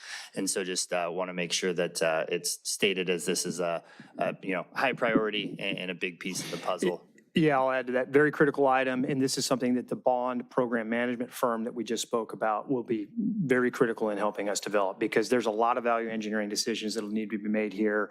What's the benefit of renovating in place versus maybe renovating on property and operating in place? What is their strategy to constructing communication centers in a location that can then be appended to as part of the new facility, so you never have to go dark, so to speak. So different strategies, different opportunities, and each of the two departments have unique needs, and each of the two fire stations, as an example, provide different challenges, some more comprehensive than others. So this is first order of business as well, and something that we'll ask. It will be very much part of the bond program manager's RFQ discussion. What experience do you have in assisting with these types of decisions? Yeah, but to me, it's not just the bond side, not just the money side of things. No, it's your procurement strategy will help determine. Yeah, like we could build them all at once, and then you'd have to have two stations, Precisely. So when I say, I'm using the term, the overarching bond program manager, if you will, that project management construction firm as the consultant that will help us make these decisions. Because to just the point you're making, how we phase them and where. Your guy on, your point guy. We want our internal on as well with that process. Yeah. Absolutely. Okay. All right, and the last item we included in the presentation tonight was a discussion about the Bond Oversight Committee. And so Measure FP included language regarding oversight, and that in part was due to address Proposition 5, which was also a November 5th ballot measure that would have decreased the threshold for municipal bonds for public infrastructure from a 2/3 majority vote required to a 55% vote. And then included in that would have been this community oversight. So although Proposition 5 did not pass, staff still feels that the inclusion of a community oversight bond committee is an important piece, and it obviously was addressed in the language of Measure FP. So that is something we do plan on moving forward with. And basically, staff research indicates that for municipal bonds, it's not something that is too common, but there are other cities who have established bond oversight committees. And so we included the resolution for the city of Piedmont in which they established a bond oversight committee. And you can sort of look to school districts where it's required that you have these bond oversight committees for ways to structure these bodies. And so what we found from Piedmont and from the school board side of things is it's really important to tailor these for the specific purpose of reviewing expenditure of funds related with the bond and make sure that it doesn't, have scope creep into, things like selection of projects, selection of contractors, and really narrowly tailor the function of this body and have it so it's something that, serves that specific function, but not anything more than that.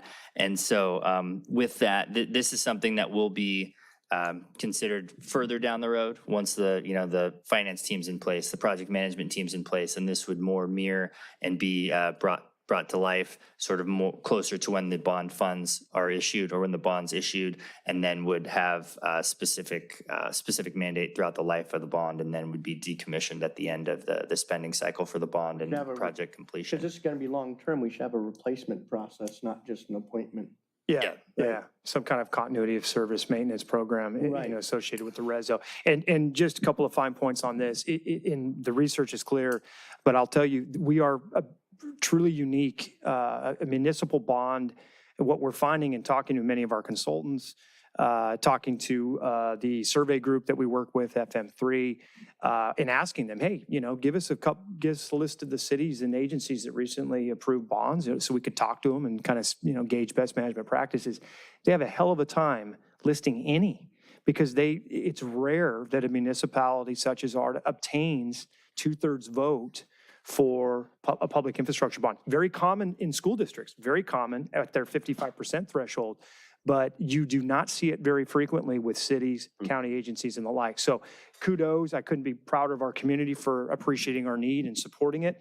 But it does show just how rare this occurrence is. But what we did find in researching those communities who did approve a bond of this nature, that these oversight committees are purely fiscal. They are, that's something Right. people have to understand. It's a fiscal body, fiscal oversight body, ensuring that the funds are being spent appropriately as described in the bond. They make no design decisions. They make no procurement decisions. This council makes those decisions. The city council makes those decisions. They are not delegating those decisions. Now, if this council chooses to seek advice on some of those decisions through other commissions or other bodies, that's at your pure discretion. But what people need to understand is the oversight committee deals with the fiscal nature of the decisions, not the project nature of the decisions. I think you foot stomped that quite a bit. Yeah, just in case that wasn't clear. I know this isn't coming up before us in the next, in the near future, but, I think we have to look at the size. We don't want it GPAC size because that's too many people.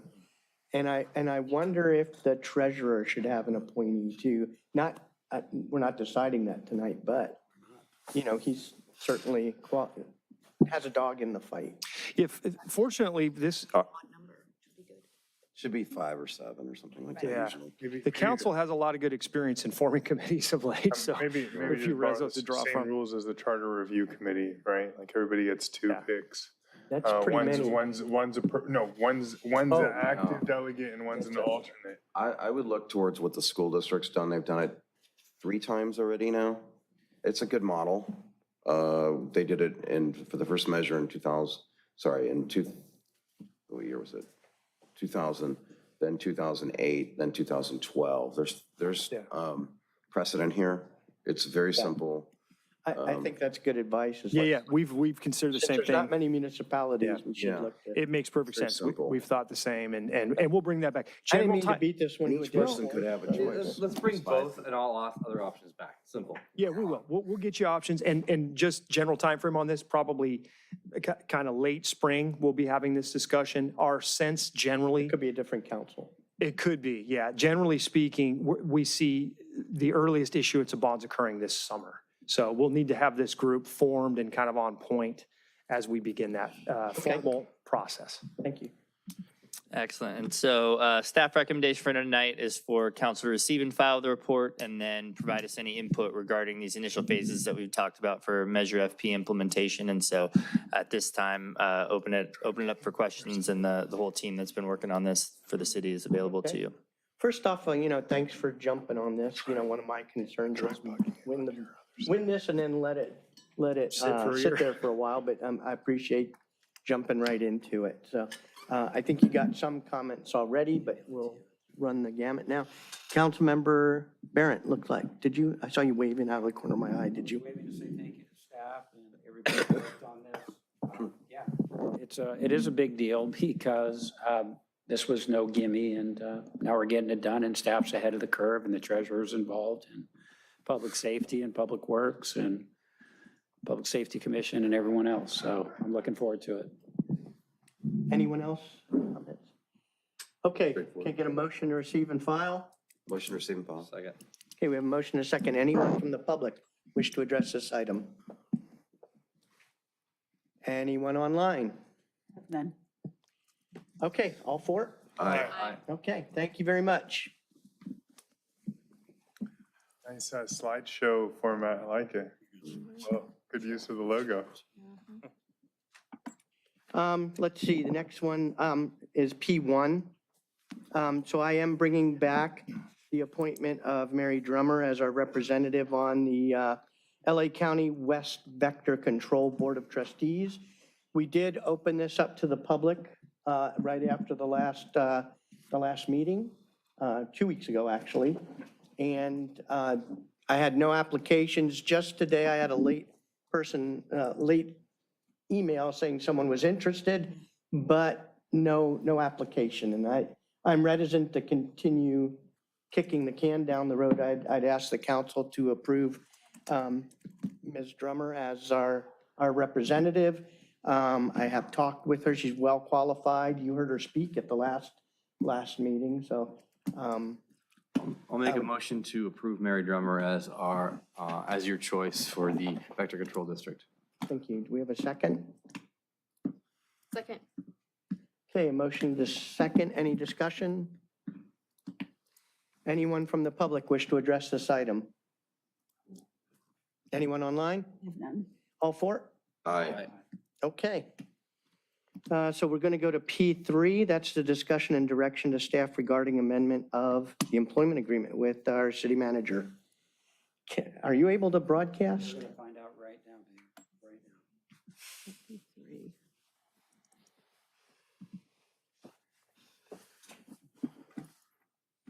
When you're not plugged in, it's hard.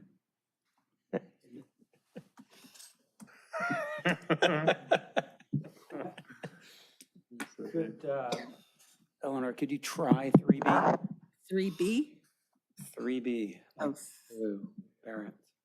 3B. Uh-oh. It did so. It's going to happen. 3B. I'll try 3A. Are you sure you're set to duplicate the screen? Try dragging it to the left or right, the window? No, it's the city's cable you gave us.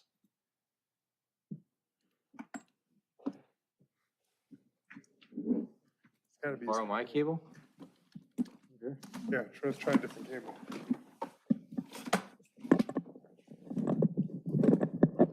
We got to get a capability where we can. It always It works. works, usually, it almost always works. But hold on, he needs the, you try plugging it on the other side? We don't have a Headback problem. Headback problem. Lines between user and keyboard. Sure, go for it. Sorry. Pass it back to Nils, please. That's just.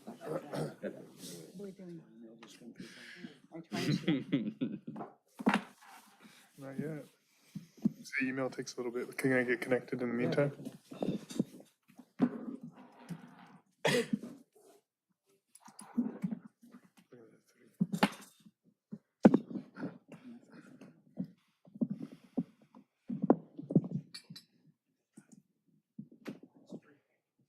A. Here we go, 1 second. Hey, There's something wrong with that. it's frowning. Uh-oh. Get it and That's one off.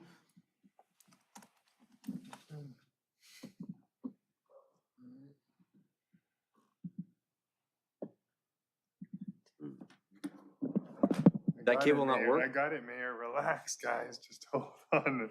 I have to download it. It has to go through this virus scan. It takes public comment right now. All right, 3A, please. Okay, 3A. Public comment on what? There we go. Okay.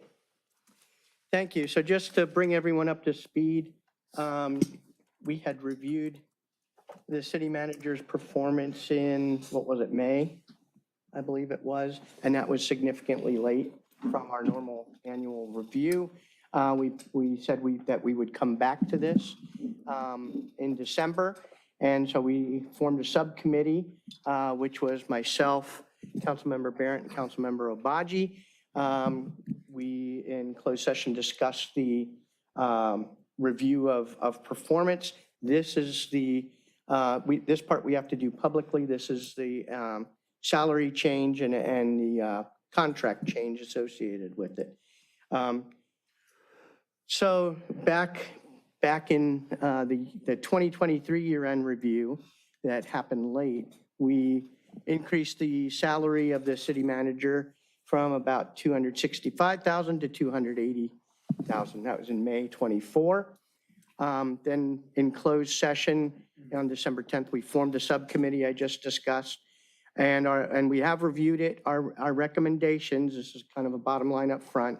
We recommend a salary increase of $15K to $295K. That's a 5.4% increase in salary, or a 4.6% increase when you consider total compensation, to be effective the first pay period of 2025, which includes December 14th and on. The subcommittee also reviewed and recommends a 1-year extension to the city manager's current contract to December 31st, 2027. We request the council to approve the salary increase and contract extension and to direct the city attorney to make all necessary contract changes. So now go into a little bit of the analysis. Next slide. So our evaluation, based on the 2024 consultant salary comparison we got from the city managers of Culver City, Torrance, Hermosa Beach, Manhattan Beach, and El Segundo. The current, at the time, the current CM compensation, our current compensation is still 2.5% below the average for the other city managers' total compensation. So we recommend the increase to $295,000. That would put our city manager at 2.01% above the other city managers' total compensation. But that is assuming that none of the comparison city managers get any salary increase in 2024, which is not a realistic assumption. So I went in and found the compounded annual growth rate for the Manhattan Beach city manager since 2018. They had very clear records on that.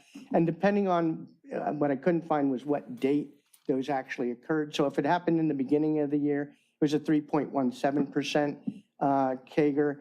If it was at the end of the year, it's 3.86% CAGR. So if we assume that on average, there's a 3% annual salary increase for the compared city managers, that would result in our city manager total comp being in near parity, just 0.055% below the average.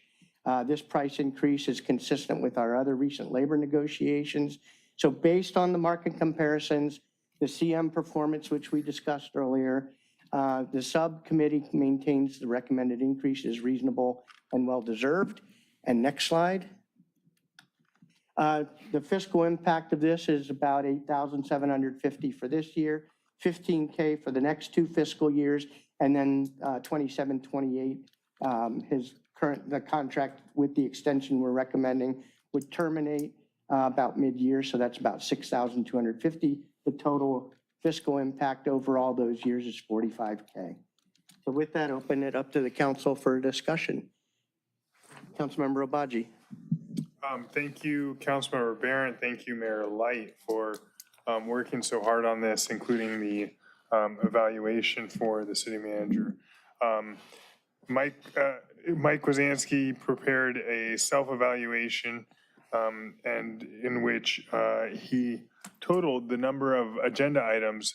Last year, we had 1,097 agenda items, and that was an all-time high. This year, in 2024, we had a total of 1,146 open agenda items. Him and his staff completed 21 capital improvement projects, initiated construction of 13 additional projects, and the design of 30 projects. Invested $21.9 million in our city infrastructure in 2024.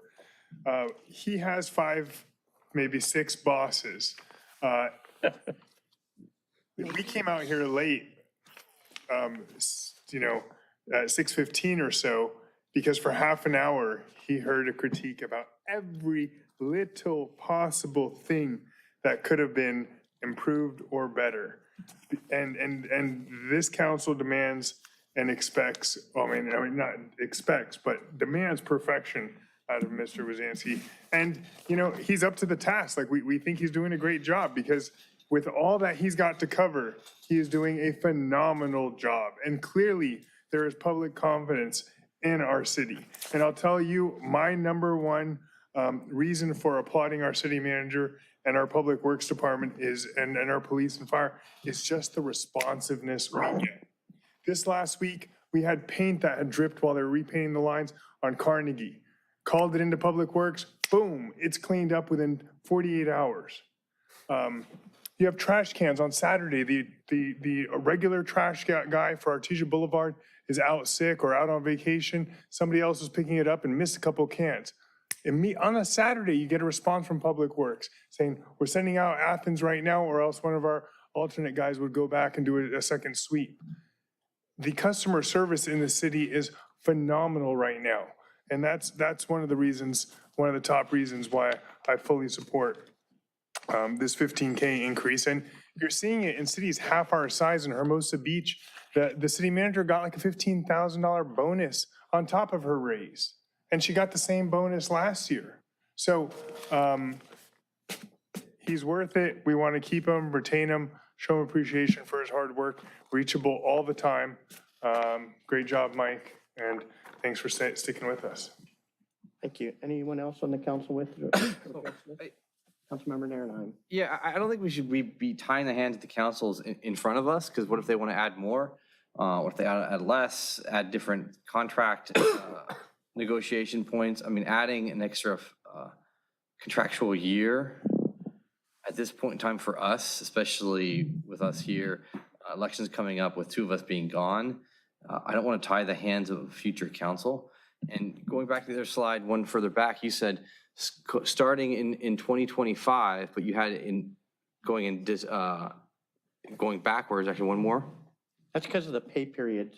Pay period. So the effective pay period should be January 1st, the first pay period. The first pay 2025. period But not, it should not include December 14th and onwards, because that's going backwards, and that's also going backwards from what we've, it says December 17th already. So I agree. No, I think you're paid on January 1st for December, aren't you?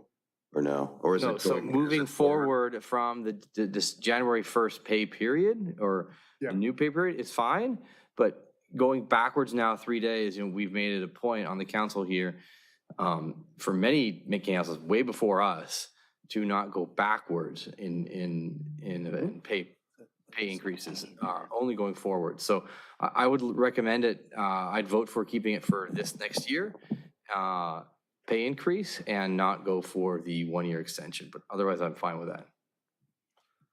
Councilmember Lowenstein?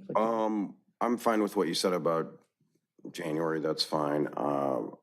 And I'm fine also with extending an extra year, because he's shown that he's done a very good job. I've been very happy with the job that Mike has done. And he knows the things that need to be worked on, and we discussed it ad nauseum with him. So I'm actually okay with both Councilmember Narenheim's suggestion about when the pay should start, as well as the suggestion of the subcommittee to extend it 1 year. So. I guess I would have the question to the subcommittee as to why it was suggested to include December 14th as the start. I didn't note that, so I'm cool with January 1st. Well, I'd like to hear from the city manager on that, please. The only reason that date's there, it's just a particularly odd year. The first pay period in the 25 calendar year begins in December. The paychecks that are issued happen to be a week after the close of the pay period. So if it's meant to start with the beginning of the quote calendar year payroll cycle, it happens to backdate to December 14th. It's a peculiarity in this year's payroll cycle. It's not a hill that I need to die on. If you all want this to be effective with, it can be effective January 1st, or it can be effective with the first full pay period in January. However you want to phrase it, that's not something that I would want to see discontent among you all on.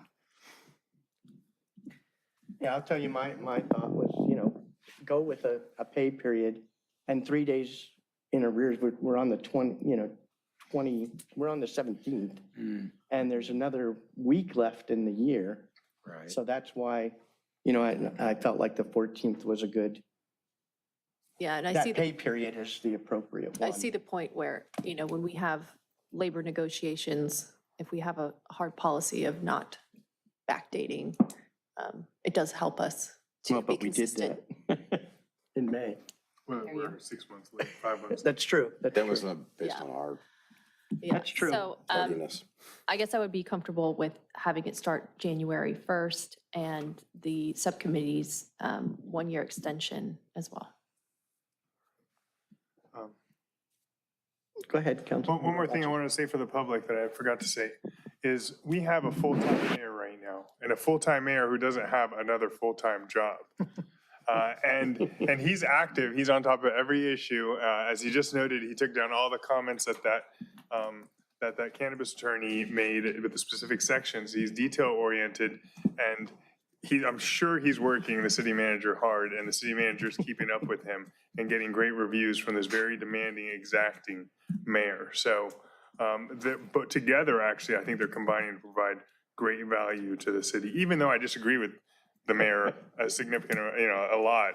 I do see the value that he's adding combined with the city manager working full-time at the city. So, all right, a little bit, all right. So wanted to add that. Okay, any other discussion? So can we get a motion? I think we heard January, what I heard from the majority is start January 1st, the calendar year. Yeah, I'll make a motion to And to start extend the the pay year. increase January 1st and also to increase the contract through 2027 fiscal year. Direct the city attorney direct the city- implement that into his contract. Correct, and to ask the city attorney to make the necessary changes within contract. Okay, do we have a second? Okay, we have a motion and a second. Not clear. Going back to the other slide that you have on there, you had some other years in there as well. Does that include those years as well? No, he's just saying that if you move his salary up 15 years now, it's going to Yeah. have 15 years next year, 15 years the next year. Right, but that's what I'm clarifying. Yeah, that's it. It's not adding 15 years the No, next no, year. this is, you straight line what we're approving now through those years. This is the same thing we did when we approved in So we're May. approving this now as well?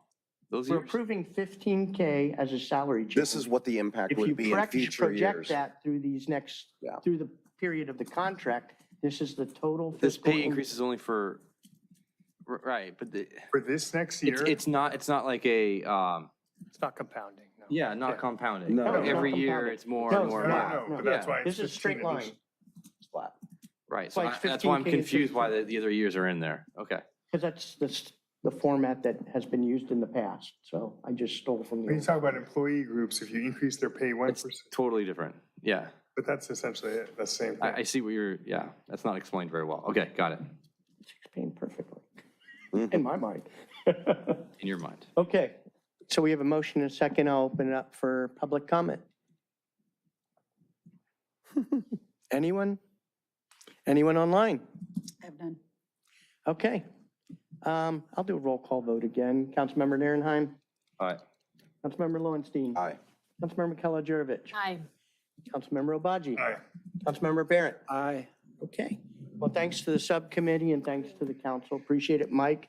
This is a reflection of our respect for what you've done, and we hope you'll continue. So, Well, thank you, Mayor. Thank you, all of you. I'm very humbled by this. I was not expecting this. Appreciate the work that you put into this and for a very swift and I thought very constructive evaluation and discussion, and really love working here. As I've always said, Redondo Beach is a special place. I'll continue to do my best to keep it so and improve where we can. So thank you all very much. thank you. I also want to thank, I think this review happened very, very quickly and was very detailed. So there was a lot of work by the people who Thank you to helped the pull this subcommittee. together. So thank you. You guys contributed today in closed session, one of the reasons we were late coming out. So great work all the way across. Thank you. Let's see, item P2. Councilmember Narenheim, I think this one is yours. Your referral to staff, discussion and possible action regarding Assembly Bill 1234. So,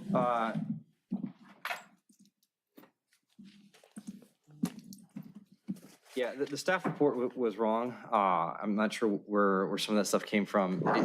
The motion is, we need to, as elected officials, when we get paid or reimbursed, I should say, and when I say to use the word reimbursed, I don't mean we paid out of our own pocket. I mean, the city just outright pays for travel, meals, and expenses. We need to do written and oral reports, a report at the next city council meeting for those expenses and trips. Many other cities have that section as a friendly reminder in their agenda for transparency purposes, for reminder purposes, for letting the public know about these trips that are happening. And they're actually very important because, we just discussed night on night. What if you go to a conference, cannabis conference? The city pays for you to stay there, educational. There's a lot of things that we do here off the council, including meetings for like SCAG, which we get, quote, reimbursed for, the city pays for. A lot of elected officials have not been providing those reports. And the problem is that brings the elected official into forcing them to pay out of their own pocketbook for the expense. And AB 1234 is pretty clear on that. Multiple other agencies have it in the section where they can provide a brief report on meetings attended at the expense of the local agency, either verbal or written. It's very simple. And that's actually, we should just have a item in our agenda that allows for us to speak to that, so that way we can be transparent and forthright with our travel and education meetings and expenses.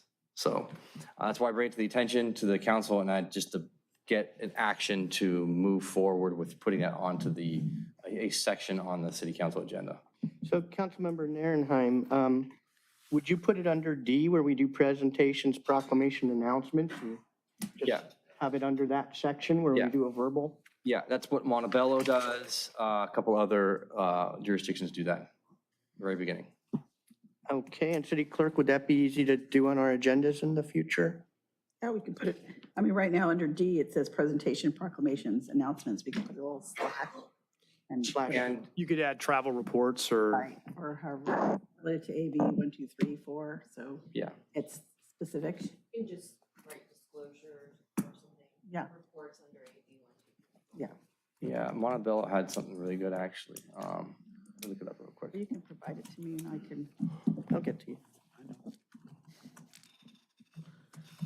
And would you, do you agree with Councilmember Narenheim's assessment on this one? I don't know why I have, okay, there we go. I'm always having problems with that. Under section D of the code section 53232.3, it says members of a legislative body shall provide brief reports on meetings attended at the expense of the local agency at the next regular meeting of the legislative body. So brief reports, I don't know if that includes written reports. I think oral reports are fine. So. But you're in agreement, we should be reporting that stuff before we get reimbursed. Yes, it's in the code. It's in the code section. Mhm. So for example, roundtable lunch, you go to roundtable lunch and you come here and say, I attended the roundtable lunch on such and such day. I think that's sufficient. It doesn't provide any details on what needs to be reported. I think the intent probably, if I can gather from, just the whole purpose of AB 1234 is to give notice to the public that you attended a meeting or a function in your official capacity. And obviously, if you're seeking reimbursement, then that should satisfy the requirement under the code. Can I ask then? I think Councilmember Barrett was up first. Go ahead. So. Yeah, I'll just go. Before we do anything official on this, I would like to know what is specifically required of the council before we commit to it here. And if it requires more time of the city attorney's office, that's time well spent. Are we required to report it? What are we required to report? What is report? Can it just be an item on consent? When does it need to be reported? So I don't want to, and you're not suggesting we fly by the seat of our pants and doing something significant like this. So I'd want that done first before we go forward. So I thought that's what we just got. What? I thought that's what we just got. I may have a question that could add to that. Yeah, not Okay, why don't you add to that? And Just so I attend a meeting, the executive committee meeting for regional alignment for homelessness on a monthly basis. I drive there, I don't ask for reimbursement. I have parking that is assigned to me, so I don't pay for parking. Do I need to report this? So Not it's under- only if I'm Seeking reimbursement for actual or necessary expenses. So it's related to money spent by the city. Spent by That's the it. city. Correct. Not us functioning in our capacity, but No, money this spent is, by the city. yes, this is under AB 1234. So that's, one part of it is the ethics training, and the other part is if you are seeking reimbursement from the city for any kind of travel, lodging, meals, actual or necessary expenses in relation to your official capacity attending a conference or a meeting, then this disclosure is required. To address Councilman Brandt's questions, I don't know, I mean, I read what is in the code. I don't know exactly how you should make that disclosure. I would have to research that, but it does say in the statute itself that the actual report, a brief report, has to be made at the next regular meeting of the legislative body. That's what it says in the statute itself. I can read to What you. is the, I was just going to say, thanks for that, and it is unclear, and I'll say it again, I'd like to see something a little more formal in writing by the city attorney's office on what we need to do before we just say, all right, let's do it. For example, with respect to D, members of a legislative body shall provide brief reports on meetings attended at the expense of the local agency. So you have to provide a report on the meeting. What does that mean? Hey, I went to this meeting. It was great. We learned a lot. Councilmember Nierenheim was there with me. You know what? If you could look into that, the annotations, whatever the current state of the law is, it'd be appreciated. Okay. With respect to C, again, an area, if we're going to go forward on this, members of the legislative body shall submit expense reports within a reasonable time after incurring the expense. Can we as a city council say a reasonable time is 6 months so we don't have these items on the agenda every meeting necessarily? Can it be on the consent calendar? And I apologize, I didn't speak to you before this because I didn't know where it was going until just now, kind of bomb drop. But that said, I would like to know about that before we. There is another resource, just so everyone's resource, aware, there's an attachment to the staff report. There's an Institute for Local Government that provides a bit of an FAQ on their Yeah. descriptions. You know, just another resource here. I'm not suggesting we shouldn't do a little bit more legal review to determine, you know, how we want to specify our reporting format. But there is a bit of a primer on it attached to the report. And I appreciate staff putting in there. It may be current as well. I'm not sure if that FAQ is fully up to date, but I like that it was in there, and that was a good start. And Councilman Brandt, I would be happy to do that. I didn't know that this issue was going to be the issue it was until just now as well. So I I didn't know have it not either. had time to do that research. And I didn't know that either. Thank you. So, you know, I understand the concern. I do think this is a symptom, and I'm not trying to be pejorative here. I do think this is a symptom of why our agendas get so full. This seems pretty open and shut. It's a Why do we very need to simple bring it oral back when we report. can just do an oral report at the next meeting? And if we find out that's insufficient at some point, you know, we'll bring it back up. But why kick the can down the road? Let's make a decision and move to comply and move on. I would agree completely. Councilmember Abaji. Thank you, Councilmember Nierenheim, for bringing it to our attention. You know, I don't think this is providing any training material for council members, probably because it's relatively, you know, recent law, but yeah, thank you.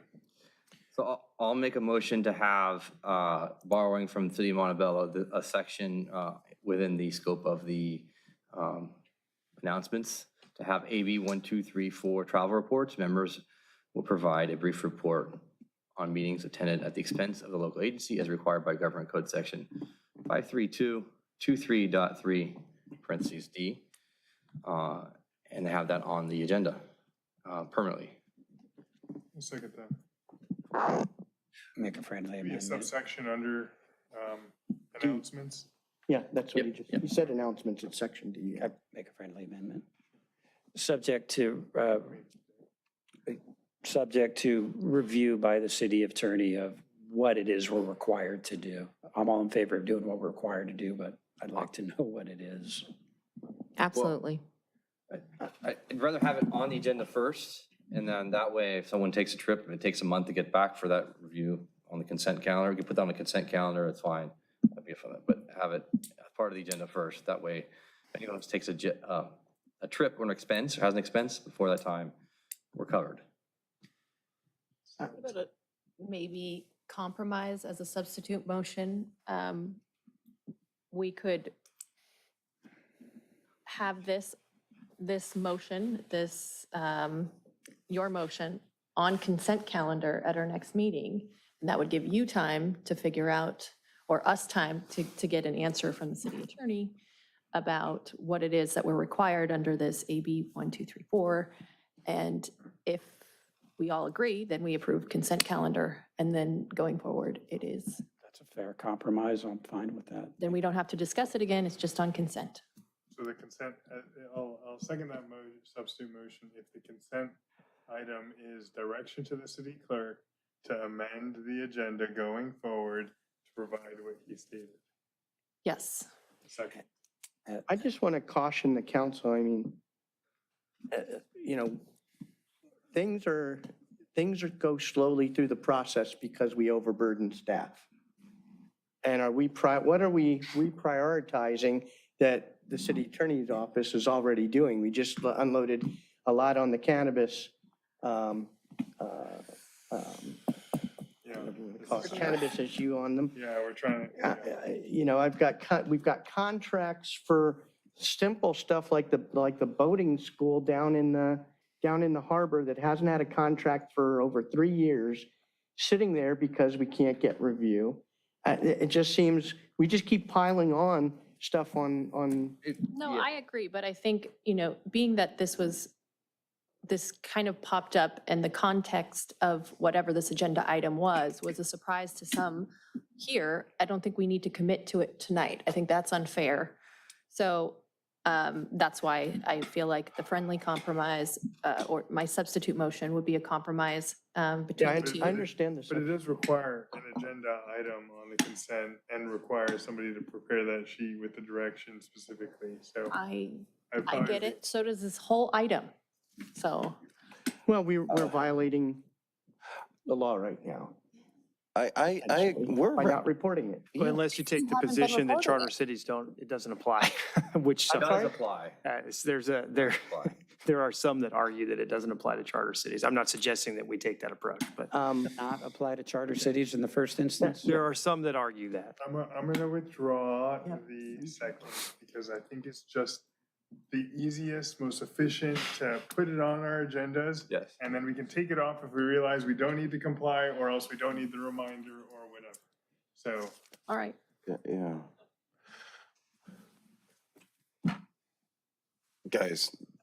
Did you want to second it? He withdrew his second. Come on, Jim. The second did it. Okay, we don't have a second on that, so we'll go That's to the fine. primary motion. Anyone from the public wish to address it? May I address? Yes. I agree with the mayor. Guys, no good deed goes unpunished. We are trying to adhere to AB 1234. Let's not make this rocket science. Let's just report on whatever it is that we go and spend money on. What is it? You have to identify. Guys, Guys, this is the middle of my sentence, interrupt the beginning of yours. Don't complicate it. Just make an oral report. You spend money. We have so many things to deal with. We have things that the city attorney's office has not been able to get to because we keep piling things on with referrals or with other things. This is not an efficient way to run a meeting. You have to just go with it. Don't outsource your decision-making. Make a decision, go with it, and try to adhere to it. And if we need the weight of the city attorney later because we're not in compliance with something, that's when we turn to the city attorney. But I think something very simple like this, just make a report, whether it's oral or verbal, oral or written, and just required by law. And that's it. Don't ask the city attorney for every opinion. Make a decision. That's why we're up here. That's why we're hired. Make a decision. And that's it. And I applaud Councilmember Nairn did the research to find what other cities do.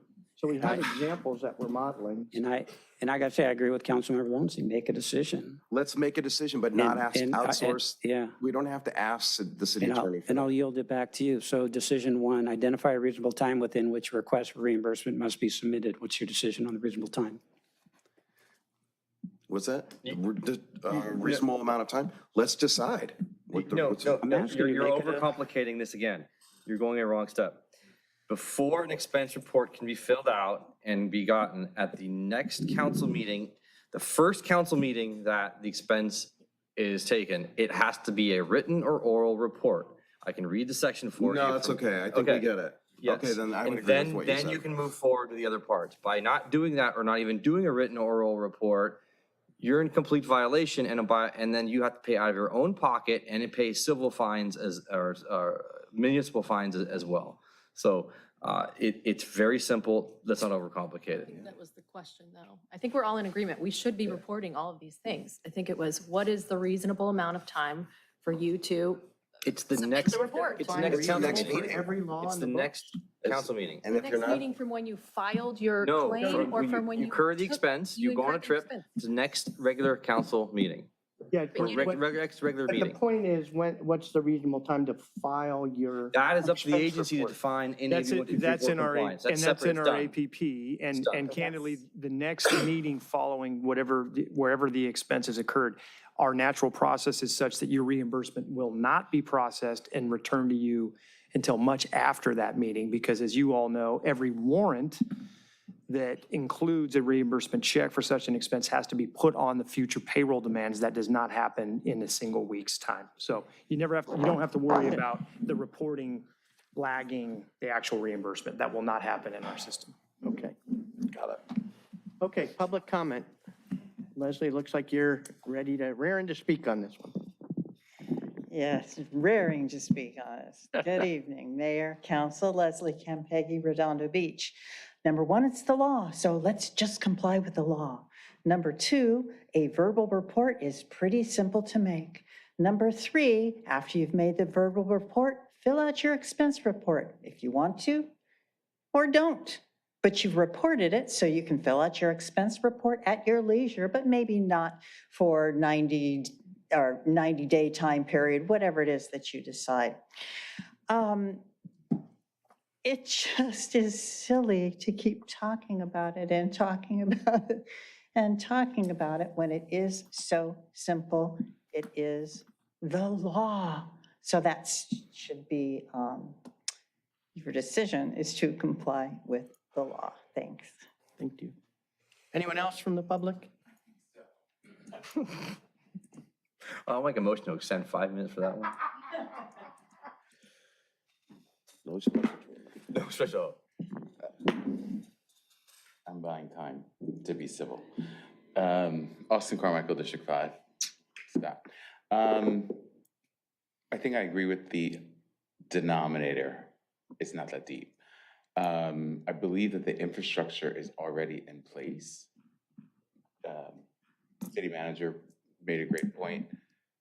It's an agenda item to do the demand, the pay demand. So look at how that comes across your agenda, and that becomes your time frame. Like if you actually just step back, don't get all into the legalese and the weeds. It says clearly, make your report at the next one. So if you want a trip on the 14th and the next meeting is on the 20th, you have one of two items, or one of two ways. You can make it a consent, which you all do, and simply approve, or you can make it a D1, just like we have blue folder. Is there anything in blue folder? We say yes or we say no. So it doesn't matter that it's on there all the time. Blue folder is on there all the time. We say yes, we say no. And then we just go on to the next one. There are multiple items that sit on your agenda. And you say, is there something there? Yes or no. If it's a no, you move on. No one feels like, oh my God, we're here all night. Except for right now. Oh my God, we're here all night behind something that is clearly, like someone wrote it, probably thinking the same thing we're all thinking. No one's gonna really make the entire city attorney's office stop all the important work that they're doing to come up with a specific template. And oh, there's the word. Let's just create a template. Date went, name of the conference, who you went with, and just make it a consent item. It could just be a document, and you attach it to the agenda. Consent, got it. Look at it. Don't look at it. Call it a day. You all I wish you a Merry Christmas, Happy Kwanzaa, all those sorts of wonderful things. I think you've been doing a fantastic job. So as complimentary as we have been all night, saying that you all are doing a great job, you have a great city manager who we are excited to even extend, let's not make him change his mind about continuing to work with us for something that's just obviously super, super simple. All right, great to see you all. Have a good night. Thank you.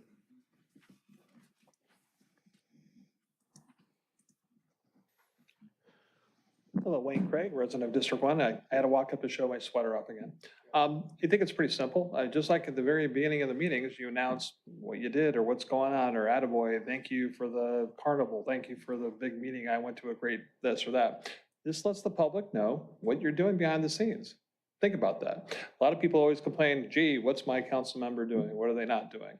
And I always tell them a story. One time, Councilmember Nierenheim and I were driving someplace, I think it was a Coastal Commission meeting, and in that 45-minute drive, he got about 10 phone calls of things going on in District 1 that he had to handle. Everything from someone's cable line wire wrapped up wrong on a telephone pole to this neighbor next door's got an air conditioning unit falling on my property, or the trees falling down, it's gonna take my car out.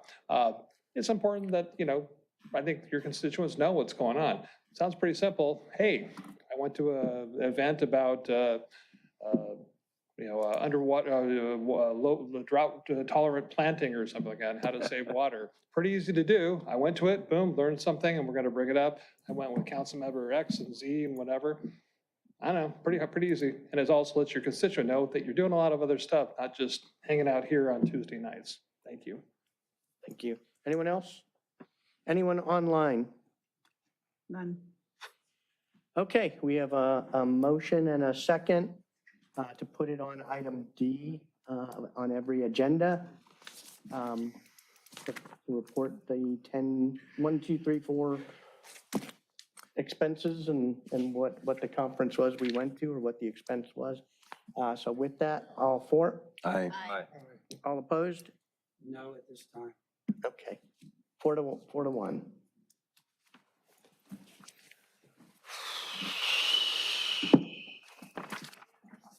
Okay, city manager items.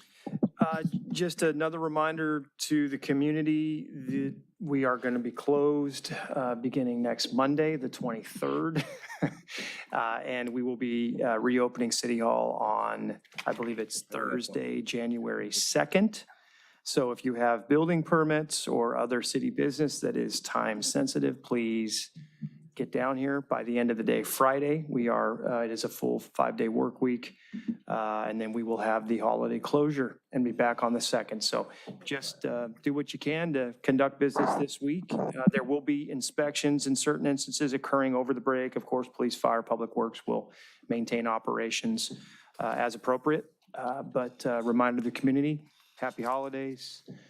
It was an incredibly busy 2024. As Councilmember Obaji mentioned, I was astounded when we were running the math to see that we had another 1,146 open session items this last year. This council's been extremely busy. Sometimes we might have talked about those items. Might have been a little bit of redundancy in the 1146. I'm not sure it was all fresh items. A couple of the items were talked multiple times, but it was an incredible year from that perspective. So a lot of great performance, a lot of great work on behalf of all of our staff. I'm very proud of our departments and look forward to another great 2025. Thank you, and sorry for going out of order on that one. That's all right. That was my mistake, jumped over it. Okay, mayor and council referrals to staff. Councilmember Nierenheim. Yeah, I have one. I talked about this a while back. I would like to bring the Public Employees Union, the Teamsters, into closed session contract for the first meeting in January. What was that? I couldn't. The Teamsters You want to contract. reopen their contract? No, not reopen. I just want to bring the contract into closed session for discussion. I can't talk about why. Yeah. When? Yeah. That is first closed session. I mean, we have a lot, again, we have a lot going on. We can't talk about those details in I'll open second session. it just to see where this goes. Because we're losing This has legs. Okay, we have a motion and a second. All for it? Aye. Aye. All opposed? No. No. Okay, 3-2. Yeah. So contradictory items. You can't talk about it. Can't talk about I it. so get it. Now we're going to talk about it. Okay, anything else, Councilmember Naranine? No, that's it. Councilmember Lowenstein? No, thank you. Councilmember Kalajerovich? No, thank you. Councilmember Obaji? Nothing. Councilmember Barrett? No, thank you, Mr. Mayor. Okay, and I have nothing. And I would like to say, you know, as to this meeting, I want to applaud the council. We plowed through a lot in one meeting, and we're not here at 1 in the morning, we're at 10. So thank you for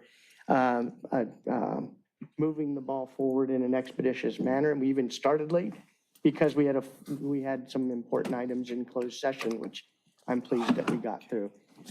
We are going into the holidays, so I hope you all enjoy the holidays, as well as city staff and everybody out there. Take time with your loved ones. I will be out of town from starting tomorrow through the 2nd. Other than my time in the air, I will be reachable by phone or email, and I will be checking email. But if there's something that requires a wet signature or attendance, you know, Mayor Pro Tem Kalajerovich, you've got the stick. So. All right. And with that, I'll entertain a motion to Mayor? adjourn. Yeah, you have a adjourn in memory, please. Oh, no one's keep me up for Motion that. to adjourn in memory of Jean Lenardi, longtime Redondo Beach resident, wife of former police chief Joe Lenardi. Yeah, before we do, I didn't know if you had something to say, if so. I do. I was just going to say that she was a longtime resident of District 1. Actually lived right down the street from me on the other side.